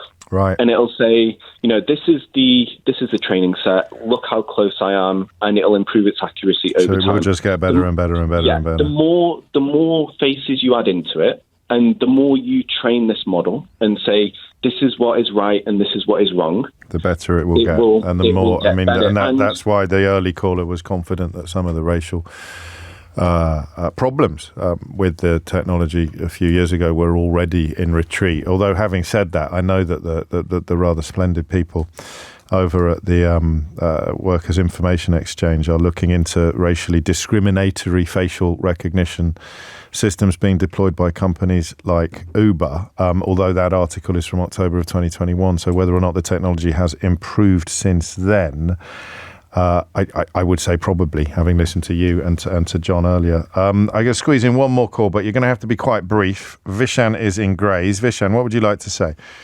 Hi. So I think the question isn't about whether we are going to have it, whether we should have it. It's going to be a matter of when. This technology is so incredibly powerful that the benefits typically, especially in the security industry and even in the retail sector, if you go out and buy a security camera and you see what it can do with facial technology for your own home, it's unbelievable. So imagine that deployed within the security sector. So it's not a question of... Yeah, but that's not... I mean, I haven't got a database, Vishan. So, no, but... so here's the point, the main point that I was going to make. It only takes a second for you to turn over, say, the passport database or the driving database. Yeah. And if you've got a government willing to do it, and given our track record with some of the decisions our governments have made, to turn that over as the training model for this technology. I'm not trying to fearmonger, but you're not that could be done within... You look me in the eye and tell me that Suella Braverman wouldn't sell us all up the Swanee River in a flipping heartbeat if she thought it would get her the keys to Downing Street.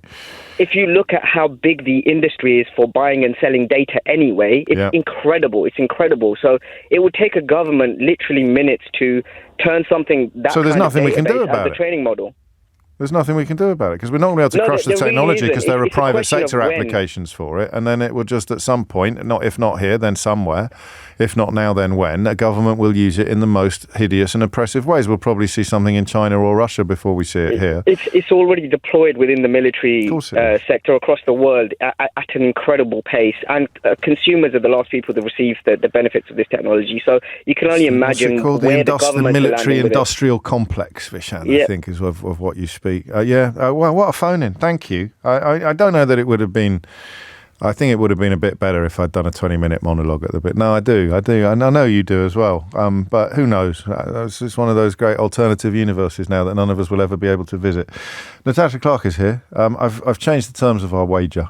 You can't do that. Yes, no, I think you'll find I can. Absolutely can't. How long have you been here? I think you'll find I can. Go on, try me. It's 30p now, not 50p, because I thought Lee Anderson has been a bit quiet lately. So it's time to... I'm afraid we didn't shake on the previous bet. We didn't shake on the previous bet. Does that mean it's all off? No, 30p if... So I will give you 30p if there is no defection.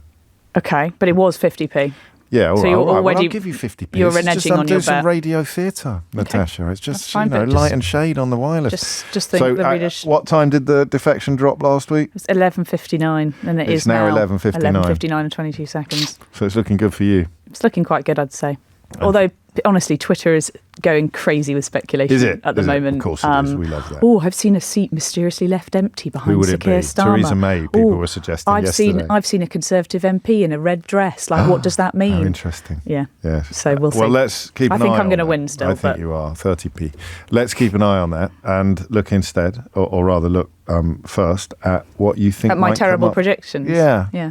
I heard it yesterday. I do listen to it. Yeah, well, I said mine are bad. I bet yours are worse. You did. Go on. Okay. Labour want to talk about knives today. They want to talk about the criminal justice bill coming back to Parliament later this afternoon, and about how they will crack down on zombie knives. But what you were talking about earlier in the Times, I'd say would be a good safe bet for Sir Keir Starmer to go on, because it fits into his narrative of the Tories are gaslighting you on the economy over jobs figures. This is Stride and Hunt saying... It's really easy there's to get loads of jobs out there if only you'd looked a bit harder, and we don't want a culture of people languishing on benefits, as they wrote in the Times today. We've also just in the last few hours had the news that the MOJ have triggered yet another emergency measure to stop overcrowding in prisons. That's something that Keir Starmer likes to talk about, the crisis in our justice system. Yes. That's another potential. Yes, that is. And we've also had some news about sewage being pumped into Lake Windermere as well this morning, as well as our own LBC exclusive about how there are thousands of miles of unchecked waterways pipes as well. So could that be something that Keir Starmer decides to raise? Potentially. Well, I'm hedging my bets, yeah. That's 4 for 4. That's 4. Yeah. Probably not going to pick up on the speech, which has been redacted now. Have we got time for you to explain why that happens? The speech he gave at Policy Exchange, which there have been complaints that he shouldn't have used the government logo when he was delivering a speech at a secretly funded think tank that was clearly political rather than governmental. I don't think that Keir Starmer will pick up on that because it's the Scottish nationalists that will be most upset about it, the SNP MPs. So I think Stephen Flynn will probably go in on Rishi Sunak trying to... Well, we're about to find out. I don't even need to make a prediction. Thank you, Mr. Speaker. On Monday, the Prime Minister treated us to his 7th relaunch in 18 months. He vowed to take on the dangers that threaten the country. So it was good to see the Minister for Common Sense immediately take up that mantle by announcing a vital crackdown on the gravest of threats, colourful lanyards. Meanwhile, in the real world, after 14 years of Tory government, the prison system is in chaos. Does the Prime Minister think that his decision to let prisoners out 70 days early makes our country more secure? Well, Mr. Speaker, civil service impartiality is an important principle that we're right to support, but perhaps he could ask his Chief of Staff about that.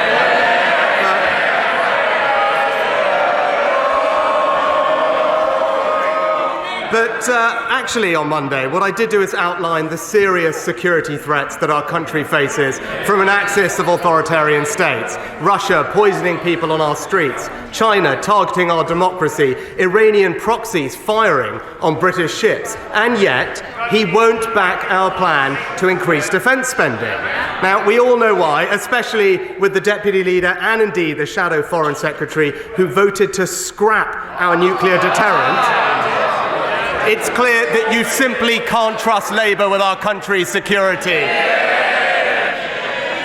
Well, I appreciate he's been busy on the front line of the war against lanyards, but he must have missed this. I was the first to call for 2.5% on defence spending. The last time it happened was under the last Labour government, but it needs a credible plan, not his fantasy economics.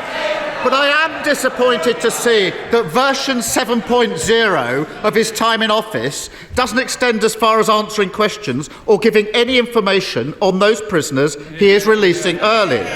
Basic details like how many, where are they, what crimes have they committed. So will he at least guarantee that none of the criminals he is instructing prisoners to release early are considered high risk?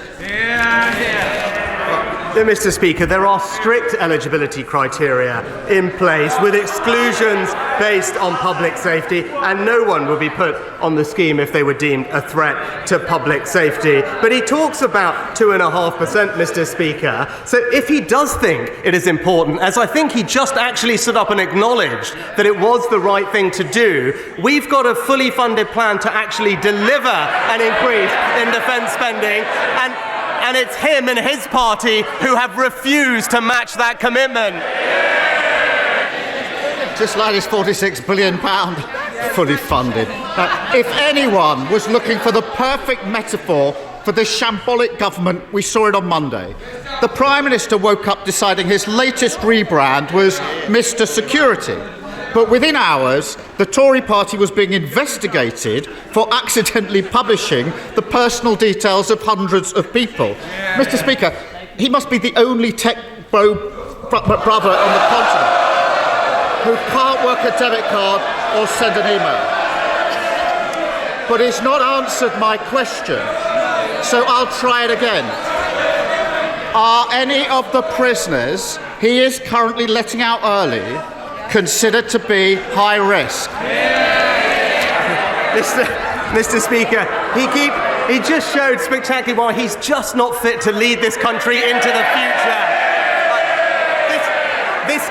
This country has a proud tradition of leading the world. We led the world when it came to the Industrial Revolution. But if he was around, he would have probably called James Watt the steam bro, Mr. Speaker. And what we're doing is preparing the country for the future. But when he talks about the prison scheme, let me be crystal clear. No one would be put on the scheme if they were deemed a threat to the public. Offenders are subject to the toughest of licensing conditions. And if those conditions are broken, they are back in prison for considerably longer. But what's his record on this? He voted against tougher sentences for violent criminals. He actually opposed new powers for the police to tackle violent crime, voted against new laws that have arrested 1,000 criminal people smugglers. The message is crystal clear. He can't be trusted to keep this country safe. I appreciate that all this rebranding is taking all of his time, but he may want to read the recent inspection report into Lewes Prison on this topic I've asked him twice about. It documents, page 5, high-risk prisoners being released at short notice without sufficient planning. Page 46, a high-risk prisoner had his release date brought forward, despite a history of stalking, domestic abuse and a restraining order. Their words, he was a risk to children. Does the early release of stalkers, domestic abusers and those considered a risk to children sound like the work of someone who is making the country more secure? Mr. Speaker, as I've said, no one should be put on this scheme if they are a threat to the public. And let me be crystal clear, it does not apply. And let me be absolutely clear, it does not apply to anyone serving a life sentence, anyone convicted of a serious violent offence, anyone convicted of terrorism, anyone convicted of a sex offence. And crucially, in contrast to the system that Labour had put in place, Mr. Speaker, governors in the prison service have an absolute lock so that no one is put on the scheme who shouldn't be. But thankfully, Mr. Speaker, their scheme let out thousands upon thousands of violent offenders onto our streets, and even 2 terrorists. Thankfully, we've toughened up sentencing against those criminals with new legislation, but he voted against it, Mr. Speaker. Well, I'm glad to hear that those on life sentences are being released early, and he may not think that releasing domestic abusers is a problem, but Labour has repeatedly called for domestic abusers to be exempt from his scheme to release prisoners early. His government has shamefully ignored those calls. So now we have the evidence that domestic abusers are being released early. The Lewis report, Prime Minister, will he finally change course and back Labour's calls? Mr. Speaker, as I've been crystal clear, there is an absolute governor lock on people who are put on the scheme. And in contrast to the last Labour scheme, prisoners were let out with no supervision, no electronic tags. In fact, 80,000 offenders were let out, 16,000 were violent, Mr. Speaker, leading to multiple murders committed. We fixed that system. But when it comes to this question, not only are we building the biggest prison programme in history, we're also deploying rapid deployment cells. And, Mr. Speaker, because on this side of the House, we understand the importance of prison. Unlike one of his frontbenchers who said, and I said, who quote, prison doesn't prevent crime. It's always the same with the Labour Party, soft on crime and soft on criminals. He's literally letting criminals out early. Mr. Speaker, the only answer to the question I asked, whether domestic abusers should be exempt from his early release scheme from anyone serious about security, is yes. Perhaps the most ludicrous part of the Prime Minister's speech on Monday was when he said he won't accept the idea that any of the problems people are facing are caused by the 14 years of Conservative government. He won't say how many prisoners they've released early. He won't say if they're burglars, abusers or stalkers. He won't say where they are or what support their victims are getting. Yet he thinks he has the right to tell people they can't blame his government for any of it. Doesn't he think that rather than confiscating lanyards like some jumped-up milk monitor, he should stop issuing get-out-of-jail cards free to prisoners considered a risk to children? Mr. Speaker, another week with no ideas and absolutely no plan for the country. They've had 14 years to think about nothing but the future, but all they can do is talk about the past, Mr. Speaker. But I am surprised, because what he didn't bring up that has happened in the last week since we met is that statistics confirm that we have now had the joint fastest growth rate in the G7 this year, Mr. Speaker. The Bank of England said that the economy had turned a corner. EY said our growth was impressive. The chief economist of the Independent Office for National Statistics said the economy is going gangbusters, Mr. Speaker. Now, the Shadow Chancellor may want to copy and paste their comments into her next speech. Or does she think they're all gaslighting the British public too? Thank you, Mr. Speaker.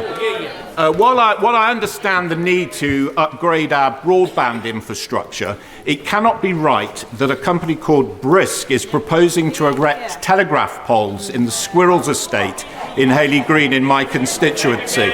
So, would the Prime Minister agree with me that residents are 100% opposed to these proposals and they go against the guidance? So would the Prime Minister agree with me that they should abandon these proposals, that they should that we should have a review of permitted development rights in relation to this type of infrastructure, and he should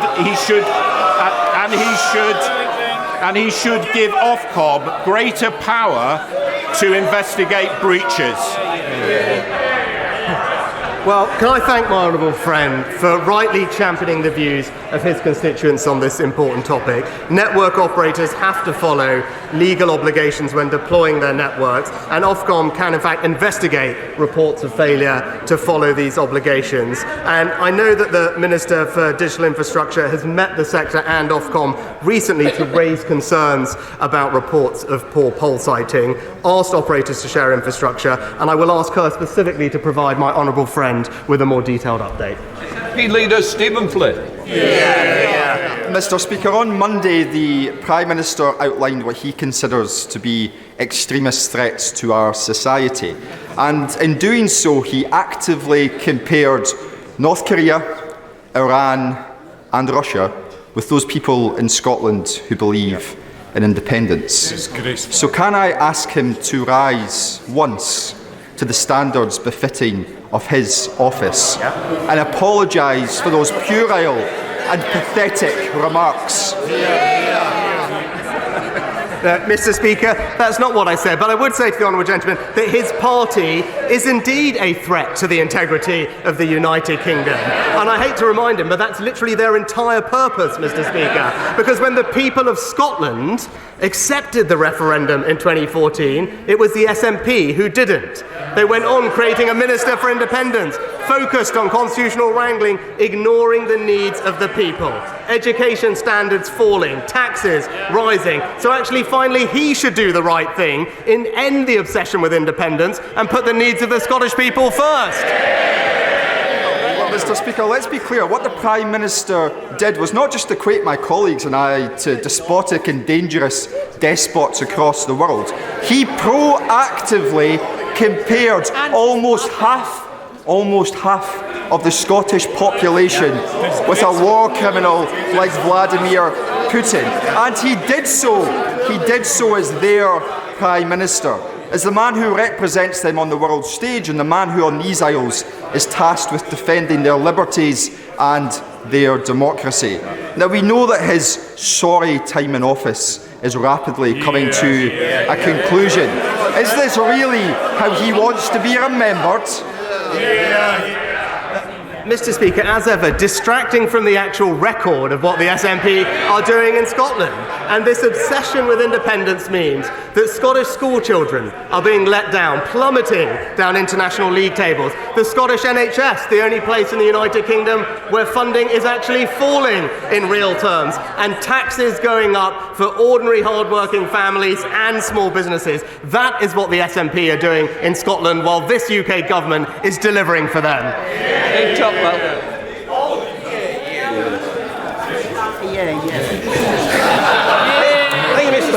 The Prime Minister, the leader of the SNP and the leader of the opposition have managed to do something today that I pull off about twice a year, and I have several hundred goes at it. They've hit the brake bang on time. James O'Brien on LBC. 17 minutes after 12 is the time. PMQs continues, of course, and we generally try to keep one ear on it, lest anything of particular interest should unfold. You were kind of right. You put so much on the table, Natasha Clark, that it would have been, frankly, miraculous if Rishi Sunak hadn't picked any of it up. But I beg your pardon, if Keir Starmer hadn't picked any of it up. But he did go in pretty hard on prisons with a side order of knives. Yeah, Not bad. Not bad at all. I'll take a point there. Good. And yes, if we'd had time to discuss what the Prime Minister would have wanted to talk about, it's obviously the economy. And he thinks it's going gangbusters. I'd love to hear more evidence of that. But yes, going in on prisons is something that Keir Starmer's done a few times, and I think quite successfully. You know, our prison system, the Minister of Justice is in absolute crisis, and everybody knows it. But Rishi Sunak seemed not to know the details of this report from yesterday that was done by the Chief Inspector of Prisons into Lewes Prison, which, you know, Rishi Sunak was wrong what he said at Prime Minister's Questions just now, when he said that high-risk offenders would not be released earlier. That is categorically not the case, according to this report that was released yesterday about Lewes Prison, which says that high-risk offenders were part of those cohort which were being released early. And, you know, it completely destroys Did Starmer bring argument. that point home strongly enough, do you think? I think so. He did repeat it back to himself, but Rishi Sunak didn't have the answer. He didn't have the details on what that report said, and he just said they should not be being released early. Of course they shouldn't, but they are. But they are being. And it completely, you know, Keir Starmer was very tactical in choosing to go on this, because it destroys Rishi Sunak's argument from earlier this week that he is a risk to Britain's security. Yes. And it was a nice tie-in with that speech that Rishi Sunak gave on Monday. What do we think about this gambit? I mean, when he says 7.0, he's talking about a sense that Rishi Sunak is a little bit like a detached shower head bouncing around in the bottom of your bath, in that you don't know what direction it's going to spray in next, and the idea of actually getting washed underneath it is it's slim. Because you know, he was the change candidate. We've spoken about that, and now he's the safe candidate, the security candidate. All of which, whatever costume he puts on, is undermined by the fact that they've been in power for 14 years. He's failed to sort of detach himself from that legacy. He tried that earlier this week by sort of talking about Liz Truss in terms. But why do you think? Usually there are focus groups involved, although we're in such uncharted territory now with this 6-month-long election campaign. Why do you think he is putting so much energy this week, because we don't know what version 8.0 will be, into trying to portray Keir Starmer as unsafe, a former DPP as being unsafe? I think they think it's they clearly think it's a good strategy to go down. Whether it will work, I really don't think so. I don't think the public are going to buy it, purely because I don't think you could accuse someone who, you know, a top lawyer who has worked as DPP for many years, as being somebody that doesn't care about the criminal justice system, that doesn't care about keeping our country safe. I just don't think that comparing Keir Starmer and Jeremy Corbyn are, you know, it actually feeds into It doesn't land, and it feeds into the narrative that Keir Starmer himself wants to portray, which is that Labour has a changed party and that he is no longer. This is the mad thing, like Jeremy Corbyn. Yes, I know. Jeremy Corbyn isn't in the Labour Party anymore. You can't make that Natalie argument. Elphicke is. Yeah, and you know, whether you for good agree or for ill. you agree with that or not, the Labour Party is not the same Labour Party it was in 2020 when Keir Starmer inherited it, and he will absolutely relish making the point, but equally is choosing today to pick holes in Rishi Sunak's argument that the life would be unsafer under a Keir Starmer government, because just look at the amount of prisoners that you're letting out that are high risk. Wandsworth tears Prison, it apart. arguably an even bigger story this week than Lewes Prison. It's quite easy to remember because the governor who has resigned following a prison inspection this week, or last Thursday, somewhat felicitously for people who struggle as they get older to remember names, is called Katie Price, which is a name that is not going to slip out of your mind anytime soon. Indeed, some coverage includes the brackets, not to be confused with the reality star, just in case you thought she might have been moonlighting as the governor of Wandsworth Prison. But the idea that the state of prisons or the state of criminal justice is something that Rishi Sunak can hit Keir Starmer with is, let's say, optimistic. What about national security? What about the idea that he would be less effective against threats from Russia or China? Because I'd like to see a little bit more flesh on these bones. I don't understand what he thinks he's doing, really. So his argument, which he's trying to set out on Monday, is that because the Labour Party haven't committed to his timetable of 2.5% of 2030, that's going to, as he, quote, said, embolden our enemies like Putin. Right, yes. It's a bit of a step, isn't it? It's a bit of a stretch, Natasha. There's Vladimir Putin cracking open that's what Rishi Sunak said. He said, Kremlin wine cellars tonight. Can't believe it. You know, imagine what Putin's going to say when he reads this, is what Rishi Sunak said. I don't think he's paying too much attention, but I could be wrong. But look, it doesn't wash, because I think Rishi Sunak's late to the party on talking about security. I don't think he's been particularly on the front foot on defence spending. As Chancellor, we were constantly hearing about rows of him blocking more money for defence, and Yes. and it wasn't a priority for him at all. He was the Chancellor. He was the guy in charge of the purse strings. That's where it the doesn't showerhead work. analogy comes Exactly. from. Is he does Spraying it everywhere. is just spraying everywhere. And that's what I was speaking to somebody who used to work in Number 10 this week, and that's what they fear that is actually going completely wrong with the Sunak operation, is that the messaging is all over the place. Scattergun. It's a completely scattergun approach. And, they pointed back to elections, 2019 was the election they pointed back to, where they said that our messaging was really strong. And even if you remember the early days of the COVID pandemic, we all remember, and it was all drilled into our heads, the sort of wash your hands messaging that came from the government. And arguably that messaging was incredibly strong at the time. People did buy into it, and it worked. And that's something that you can't say about this government, and you can't say about this Prime Minister.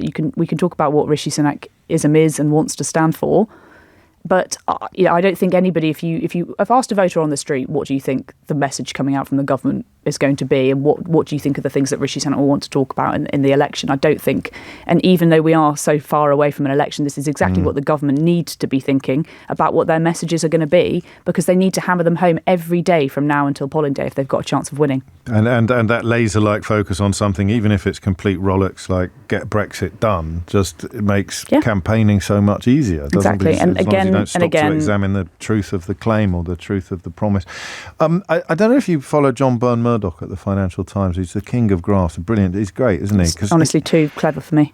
He put something up earlier this week about perceptions on crime and the way that we are all, our local crime experience is actually not bad. Most people, their genuine experience of crime in their local area is pretty steady, and it hasn't got particularly worse, and on it carries. The figures are falling, in fact. They are, yeah. But 2/3 of people think crime is on the rise. It's actually at its lowest level for 30 years.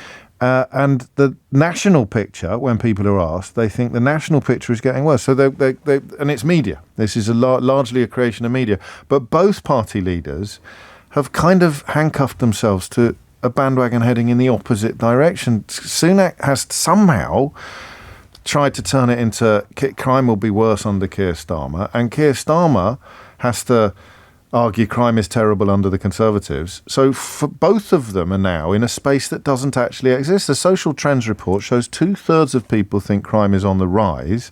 The statistics reveal it's at its lowest level for 30 years. That's fascinating, mad politics, isn't it? Yeah, and there's obviously two levels of reporting crime: the actual crime data that comes in, but also I can't remember. It's the Crime Survey of England and Wales, I believe it's called, on whether you have reported or seen crimes but not reported them. So it's two different slight measures, and I believe they're both falling. But yes, it's obviously a perception that Keir Starmer wants to get into, because if his strategy to try and win over Tory voters, and like I say, the Conservatives, they are the people that you say usually have gone on crime, tough on crime. But Rishi Sunak wants to say, look, I'm locking prisoners up for longer. I'm not releasing anybody before 2/3 of their sentence. That's something that they've produced, and they consistently want to be seen as the people that are tough on crime. We've got now, the results of that are now in our prisons, which are now overfilling. Yes. Arguably a success of government to keep dangerous prisoners up for longer. But yes, I think it is, and it potentially is the media's fault when everybody thinks it's terrible, and it's actually getting better. We can all hold some responsibility for that. Yeah, although important to point out that there are parts of the country that, of course, knife crime is going up, fraud is going up, shoplifting is going up, and people do have legitimate concerns about that too. It's almost I don't mean you territory, isn't it? Crime's absolutely awful, but I don't mean where you live. And then Stephen Flynn. Now on this one, you were correct to call at prisons, but I think I almost got this word for word on what he would go on his question. Why is that? Well, just because I thought it was a wide open goal that if the Prime Minister stands up and compares you to the Russians, the Iranians and the Houthi rebels. Did he though? Well, that was what yesterday's phone-in was about. I did, and I listened carefully to that. And it was inconclusive. I think that Rishi Sunak is correct to describe the SNP as a threat to Britain, to the United Kingdom. Yes, but possibly not right putting to do it in the same breath as those other threats. And it wasn't in the same breath. It was significantly later on in the speech, a good 4 paragraphs, I'd say, afterwards. So I don't think you can. I think the Scottish nationalists will seize an opportunity to hit the Prime Minister with that. But I personally think that it was slightly overhyped by them. It was an odd exchange in a way, because they're both speaking to completely different audiences. Stephen Flynn's followers will completely agree with everything he said, and Rishi Sunak's followers... Well, they're both right, aren't they? Well, precisely. You do seek the destruction of the United Kingdom in its current form, but paragraph placement notwithstanding... they're not on the same level of Russia and China. No, and but there was a believes deliberate that they are. conflation, I think. It wasn't a coincidence. It was a very odd thing to stick into the speech at all. He was trying to scattergun absolutely. There was nothing he didn't talk about in that speech. Back to the shower analogy. It's good, that, right? It's quite good. I like it. We can use that again. But yeah, he absolutely tried to talk about everything in that speech, from education, the NHS, crime, security, culture wars. I'm surprised he didn't mention the lanyards, but which was, again, going back to PM's Q's, one of Keir Starmer's funniest off-the-cuff jokes, I think, this week was when he was saying, the Prime Minister's on the front line of the culture war against lanyards, and I think he's been busy with that, which was Milk was Monitor quite good. was quite good as well. Milk Monitor that was could quite stick. good.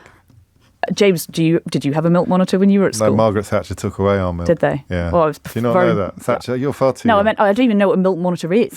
What is a milk monitor? Snatcher. We used to have free milk. Sure, free milk, you'd have a little mini bottle of milk. I know that, but what's a milk monitor? The person making sure you didn't steal 2 bottles of milk. Right. It's the same way of any monitor. Okay. I bet, actually, they're all too young. It's so before my time. It is. I can't. Thatcher milk snatch. Actually, I was at private school, so I think we carried on. Did you get milk at We carried private on school? having milk, actually. You probably did, yeah. Long after Margaret Thatcher, probably still get it, in fact. God, how the other half live. Isn't it? Right. Free milk. Natasha Clark, thank you so much. It's coming up to 12:30. You are listening to James O'Brien on LBC. A couple of interesting interviews for you on the way. It's becoming a rather gratifying tradition on Wednesdays. We need to have a proper look at sanctions, and who better to look at sanctions against Russia as the situation in Ukraine worsens from a Ukrainian perspective. Who better to help us in that field than our old friend Bill Browder, who's been at the front line, both of highlighting the criminality, of course, and worse, of Vladimir Putin's regime, but also of the financial impact that sanctions could have, with ripple effects moving everywhere.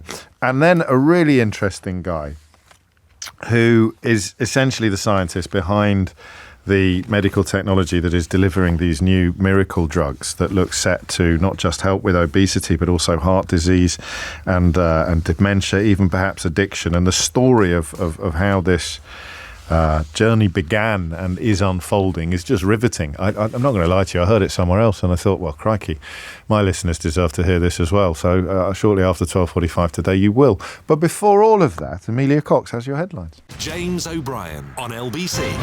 It is 12:34. I'm not invoking the curse of O'Brien because I am about to say something vaguely positive about a Conservative politician, albeit not one currently in government. But Tobias Ellwood took a lot of ribbing yesterday after posting a photograph of the new head of Russia's military, effectively in a uniform that had actually been cut and pasted from the rather brilliant Armando Iannucci film, The Death of Stalin, and the subject of the comedy was all the ludicrous medals. He almost looked like a member of the British royal family. He was wearing so many medals that he'd done nothing to earn. And unfortunately, that withdrew attention from Tobias Ellwood's central point, which was that someone who doesn't have a military background but has instead an economic background has now been put in charge of Russia's military, which is a very important point and speaks to how the country, by putting defence procurement as almost the country's top priority, moving ever further to a full war footing is something which, if this government were not so concerned with lanyards and the sex education of 9-year-old children, this government should be pretty bloody worried about. But despite Tobias Ellwood's best efforts yesterday, it is arguably not worried enough. And that is a theme that Bill Browder has also taken up from a slightly different angle. Bill, you will know if you listen to this programme, and indeed many others, is the head of the Global Magnitsky Justice Campaign, who has been campaigning for years now for financial penalties to be brought against Vladimir Putin's plutocracy long before the invasion of Ukraine. And Bill was before the Commons Treasury Select Committee yesterday because there's a pincer movement here, Bill. On the one hand, it looks as if Russia is prioritising defence procurement above everything else. And on the other, the things that we were supposed to be doing on this side of the world to hamper that process and to stymie the financial side of the Putin regime is not going as well as you might have hoped. Yeah, I mean, essentially what we have going on here is there's two fronts to the war. There's the actual shooting front, the guns and bombs and missiles, and then there's the financial front. And what's happened is that Ukraine is weaker on the financial front and the military front than Russia, and the only way that they can survive is with our help. And what we've seen in the last year or so is the U.S. withheld for 6 months $61 billion of military aid to Ukraine because of a few people in the House of Representatives that didn't want it. Hungary held up EU funding for a number of weeks in the late last year, and Ukraine is suffering. And there's going to be more of this because Putin, as you've just rightly pointed out, has got some. He will use all the money he has. He'll take money away from everybody else in order to fight this war. And he's got more staying power than we do. And that was one of the my main objective in front of the Treasury Select Committee was to talk about confiscating $300 billion of Russian money, which has been frozen since the beginning of the war, and giving that to Ukraine, because that would even the balance and that would give the Ukrainians a fighting chance at winning. And this is something that you and Kira Riddick, of course, the Ukrainian politician, and many others have been calling for pretty much since Russian boot landed on Ukrainian soil. What are I don't know, this is a more complicated question than the time we have together allows you to answer in full, but what are the main sort of headline reasons, under your understanding, as to why this hasn't happened? Why what strikes many of us as not just good politics, but also natural justice hasn't happened? Yeah, well, let's first just say the reasons why it should happen, which is that Putin has caused somewhere between 500 and a billion. $500 billion and $1 trillion worth of damage to Ukraine. He's launched an illegal war of aggression, and under international law, he should pay for that. That's the simple legal, moral, and political reason why it should happen.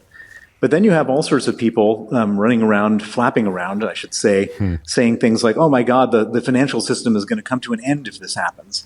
Oh my God, it's not legal. We can't do that, and other arguments like that. And my response to that, and I said this very clearly in the Treasury Select Committee yesterday, is that the world will not come to an end. There is the only people that have to worry about having money confiscated are countries that launch illegal wars of invasion where they destroy hundreds of billions of dollars of property of their neighbors. Then they do have to worry. And there's actually one country that has the potential to do that, that's got a lot of foreign exchange reserves, and that's China.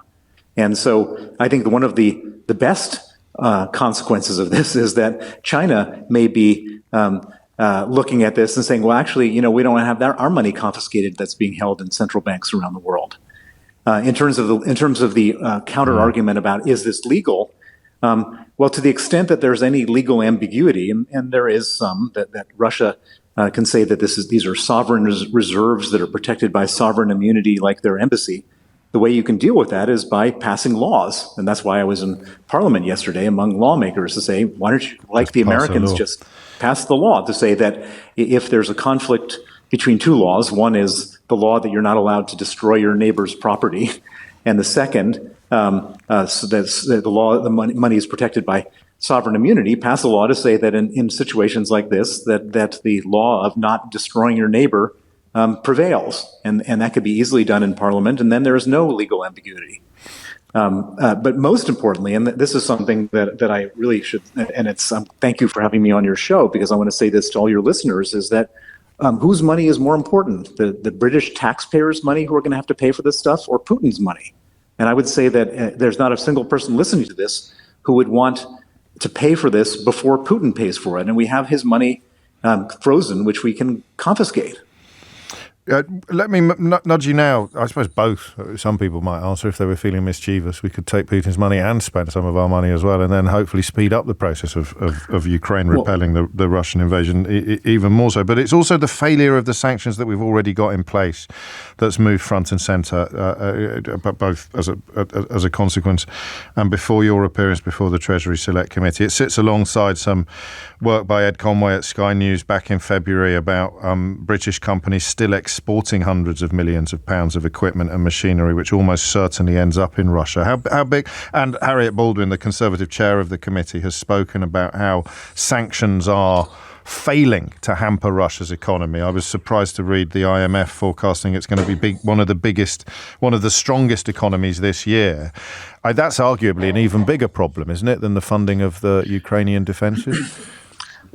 Well, first of all, we shouldn't believe the numbers that come out of Russia to be the truth. Russia lies at every step of the way. They pass it off to the IMF. They put their imprimatur on it, and everyone says, "Oh my God, look how good the Russian economy is doing." That's not the case. Russian economy is suffering very, very profoundly. But you're right. There is sanctions evasion that's happening on a regular basis. One of the things that bothers me the most, and I think it's one of the most important things, is that Russia continues to sell oil into the international markets. They get between $500 million and $1 billion a day from the sale of their oil. And they sell it to Indian, Turkish, and Chinese refineries. And then guess who those refineries sell the refined product back to? Us. Us. Here in the UK and in Europe, we're buying. So we're basically indirectly sending money to Russia so that they can buy bombs to kill Ukrainians. And then we're sending money to the Ukrainians to fight back on the Russians. Is that partly because of the pressure that's put on Western governments by energy costs? I mean, are people looking the other way because the alternative would be to have ever higher energy costs here? Well, that's the reason why we can't embargo Russian oil outright. Yeah. But there's no reason why we should be buying refined products from an Indian refinery that's buying Russian oil and then selling it back to us. I think that we can easily say, this stuff is all fungible. We'll buy it from somewhere else. We won't take that. Yeah. Yeah. And the price cap's not working either, is it really, Bill? The US-led oil price cap on Russia's oil sales.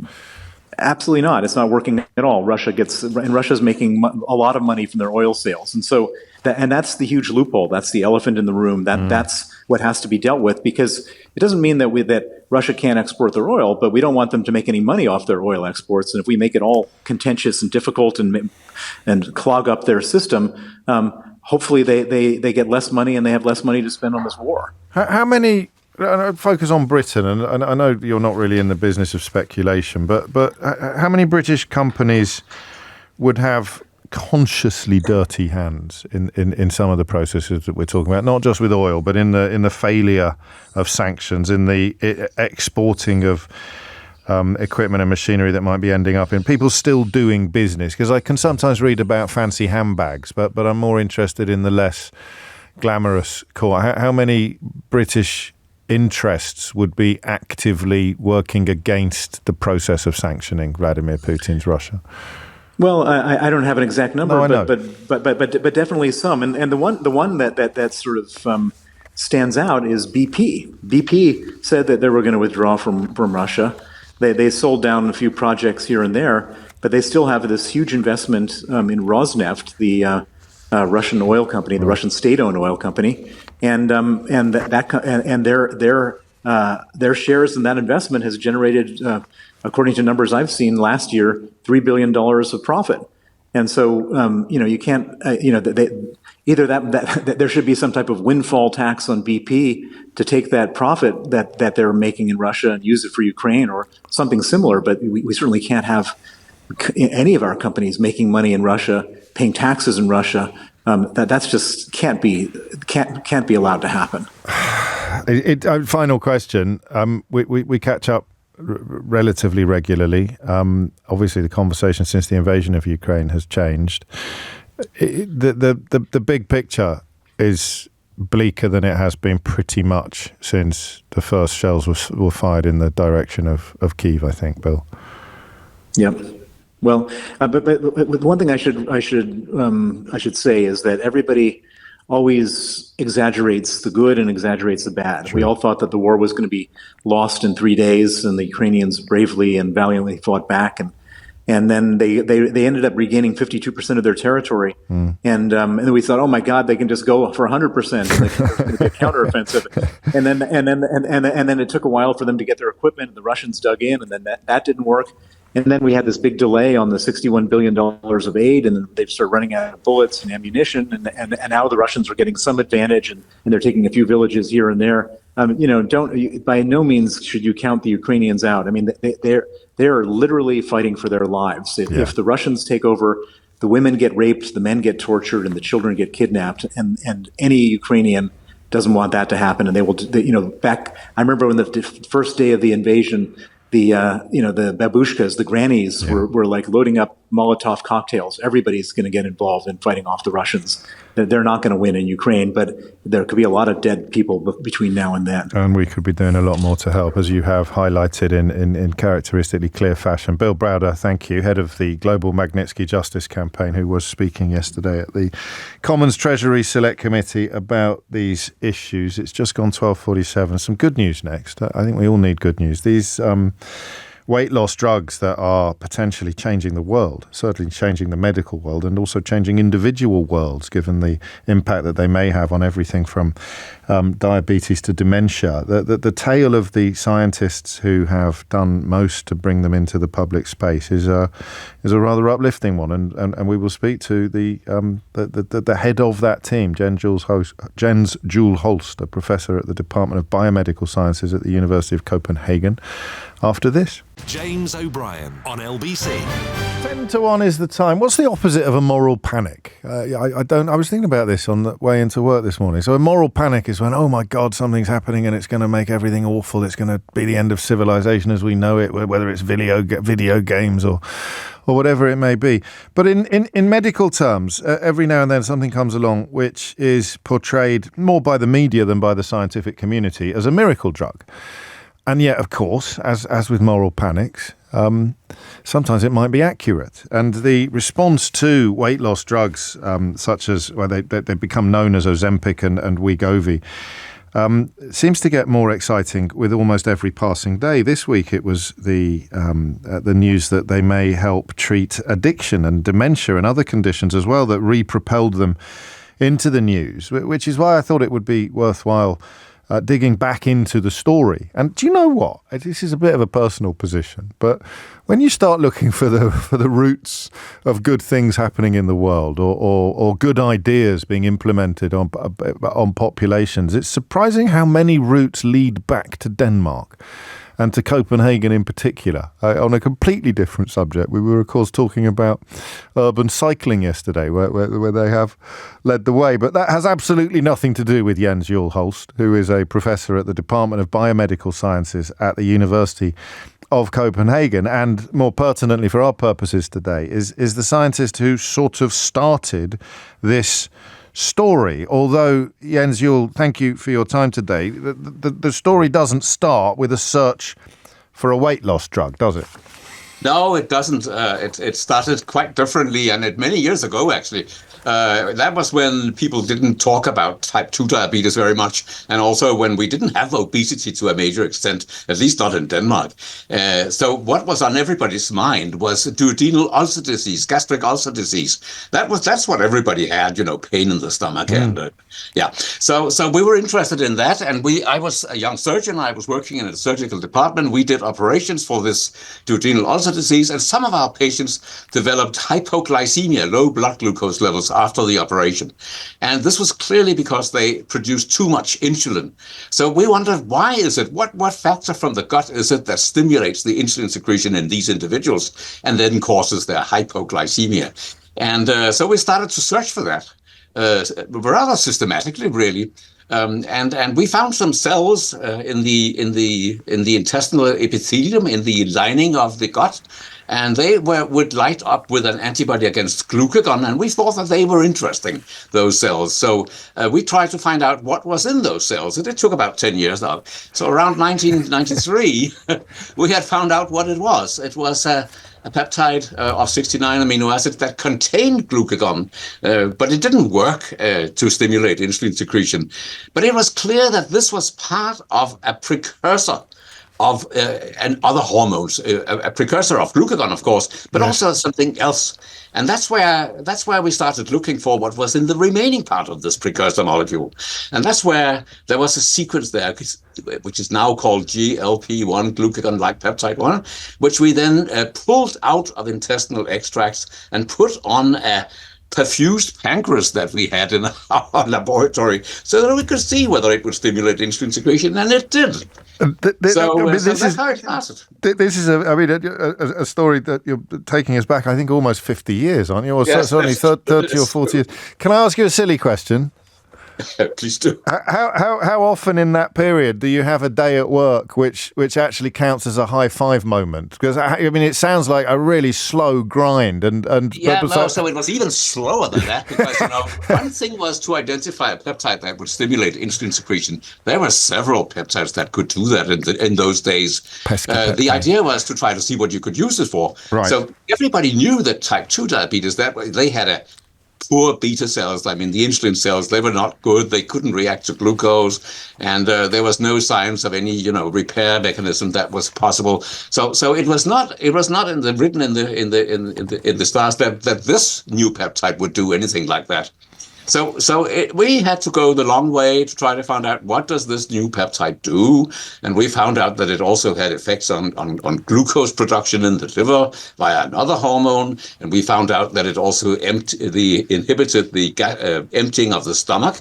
And we found out that it had a number of activities. In the end, we also found that it inhibited appetite and food intake. And that began to be really interesting, in spite of, the suspicion that this wouldn't probably work. Right. So we started treating people with this. And that was a day in 1993 where we gave this as infusion into the blood vessels to people with diabetes, and found that we could completely normalize their blood glucose levels in 4 hours. That was a day of the high five, you could say. Yes. Because then we knew that we were onto something very, very special.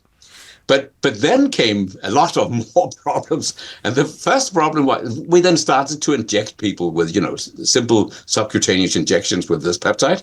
And they didn't work, really. And the reason was that the peptide was destroyed in the body within minutes. So it couldn't be done that way. And you couldn't even give them more, higher doses, because then they started to puke all over the place. So that didn't work either. So we had to find out what was wrong. It turned out to be an enzyme called DPP4 that broke down the peptide. And then we found out that you could inhibit that enzyme. And that actually ended up in what we call the DPP4 inhibitors, sitagliptin, Januvia. So that's another high five. That's two in 30 years. That's two in 20 or 30 years. Yes, absolutely. But we could also stabilize the peptide itself, and we did that. And that worked also to some extent, but not enough. And that was because the kidneys also eliminate this new hormone, and so you have to do something about that. And that's where the pharmaceutical industry came into the picture. Right. Novo Nordisk, they had found out how to do this, how to prolong the activity of these peptides by adding a fatty acid chain to it. Then it would bind to albumin in the circulation, and then have a much longer half-life. So we went from 2 minutes to 1 hour, to 12 hours, I'm sorry. Good Lord. So it was a really radical change, and that was the liraglutide molecule that came on. That's the sort of, apart from for people with diabetes whose lives you'd already transformed, this is where the ramifications, that the applications become almost infinite, and it's why, because of Novo Nordisk as the drugs company and its relationship with the Danish government, this is impacting not just upon obesity around the world, but also upon Denmark's actual economy. I mean, when you hopped over from surgery to academia, you couldn't even have dreamt of having an impact like this upon the world, could you? No, not at all. It was not possible. Remember that on one hand, we had this experience that if you gave too much of the peptide, people would be feeling bad, and they would have nausea and vomit and all that. So that had to be solved. And you had to have these long-acting molecules to be able to work with this at all. So it turned out that very, very slow scaling up of the dosing was the solution to the problem. And today, it takes half a year to get to the final dose of these agents. Gosh. And if you break that, then you will have the problems with the side effects. So that all of that had to be worked on and understood. And they had to do even longer acting versions of the molecule, the weekly ones. And all of that then took, very meticulous studies where you carefully look. It's an incremental process. The world discovers it, and it looks like an overnight success, Jens Juul. But the world discovers it. But I think you've made it clear to us today that this is that most of the iceberg is under the ocean, isn't it? Exactly. I think you have a great gift for communication as well as for science. Clearly, I have to ask you finally how you feel about all the speculation that a Nobel Prize may be heading in a direction of yourself and your team. You'll have to ask somebody in Stockholm about that, I think. I have absolutely no idea. I have nothing, there's no chance to think about that. But the discovery as such, of course, is a good one for this, because this really will help a lot of people, millions of people, and will be really, it has already transformed diabetes therapy very, very profoundly. And of course, it's the first time in history that we can treat obesity. Yes. So it's incredible. It is quite unusual. I would say. Long way from that first moment when you saw this possibly on the horizon. It's been an absolute privilege to talk to you, Professor. Thank you so much for your time. You're very welcome. You're very welcome. Thank you. Jens Juul, host, a professor at the Department of Biomedical Sciences at the University of Copenhagen, and although he's clearly far too modest to ever say so himself, one of those scientists who is likely to go down in history as having changed the world. I told you it was a good story. That's it from me for another day. If you missed any of today's show, you can listen back on Catch Up on Global Player, where you can also, of course, pause and rewind live radio on the official LBC app. Download it now for free from your app store or head to globalplayer.com. Coming up at 4 on LBC, it's Tom Swarbrick, but now it's time for Sheila Fogarty.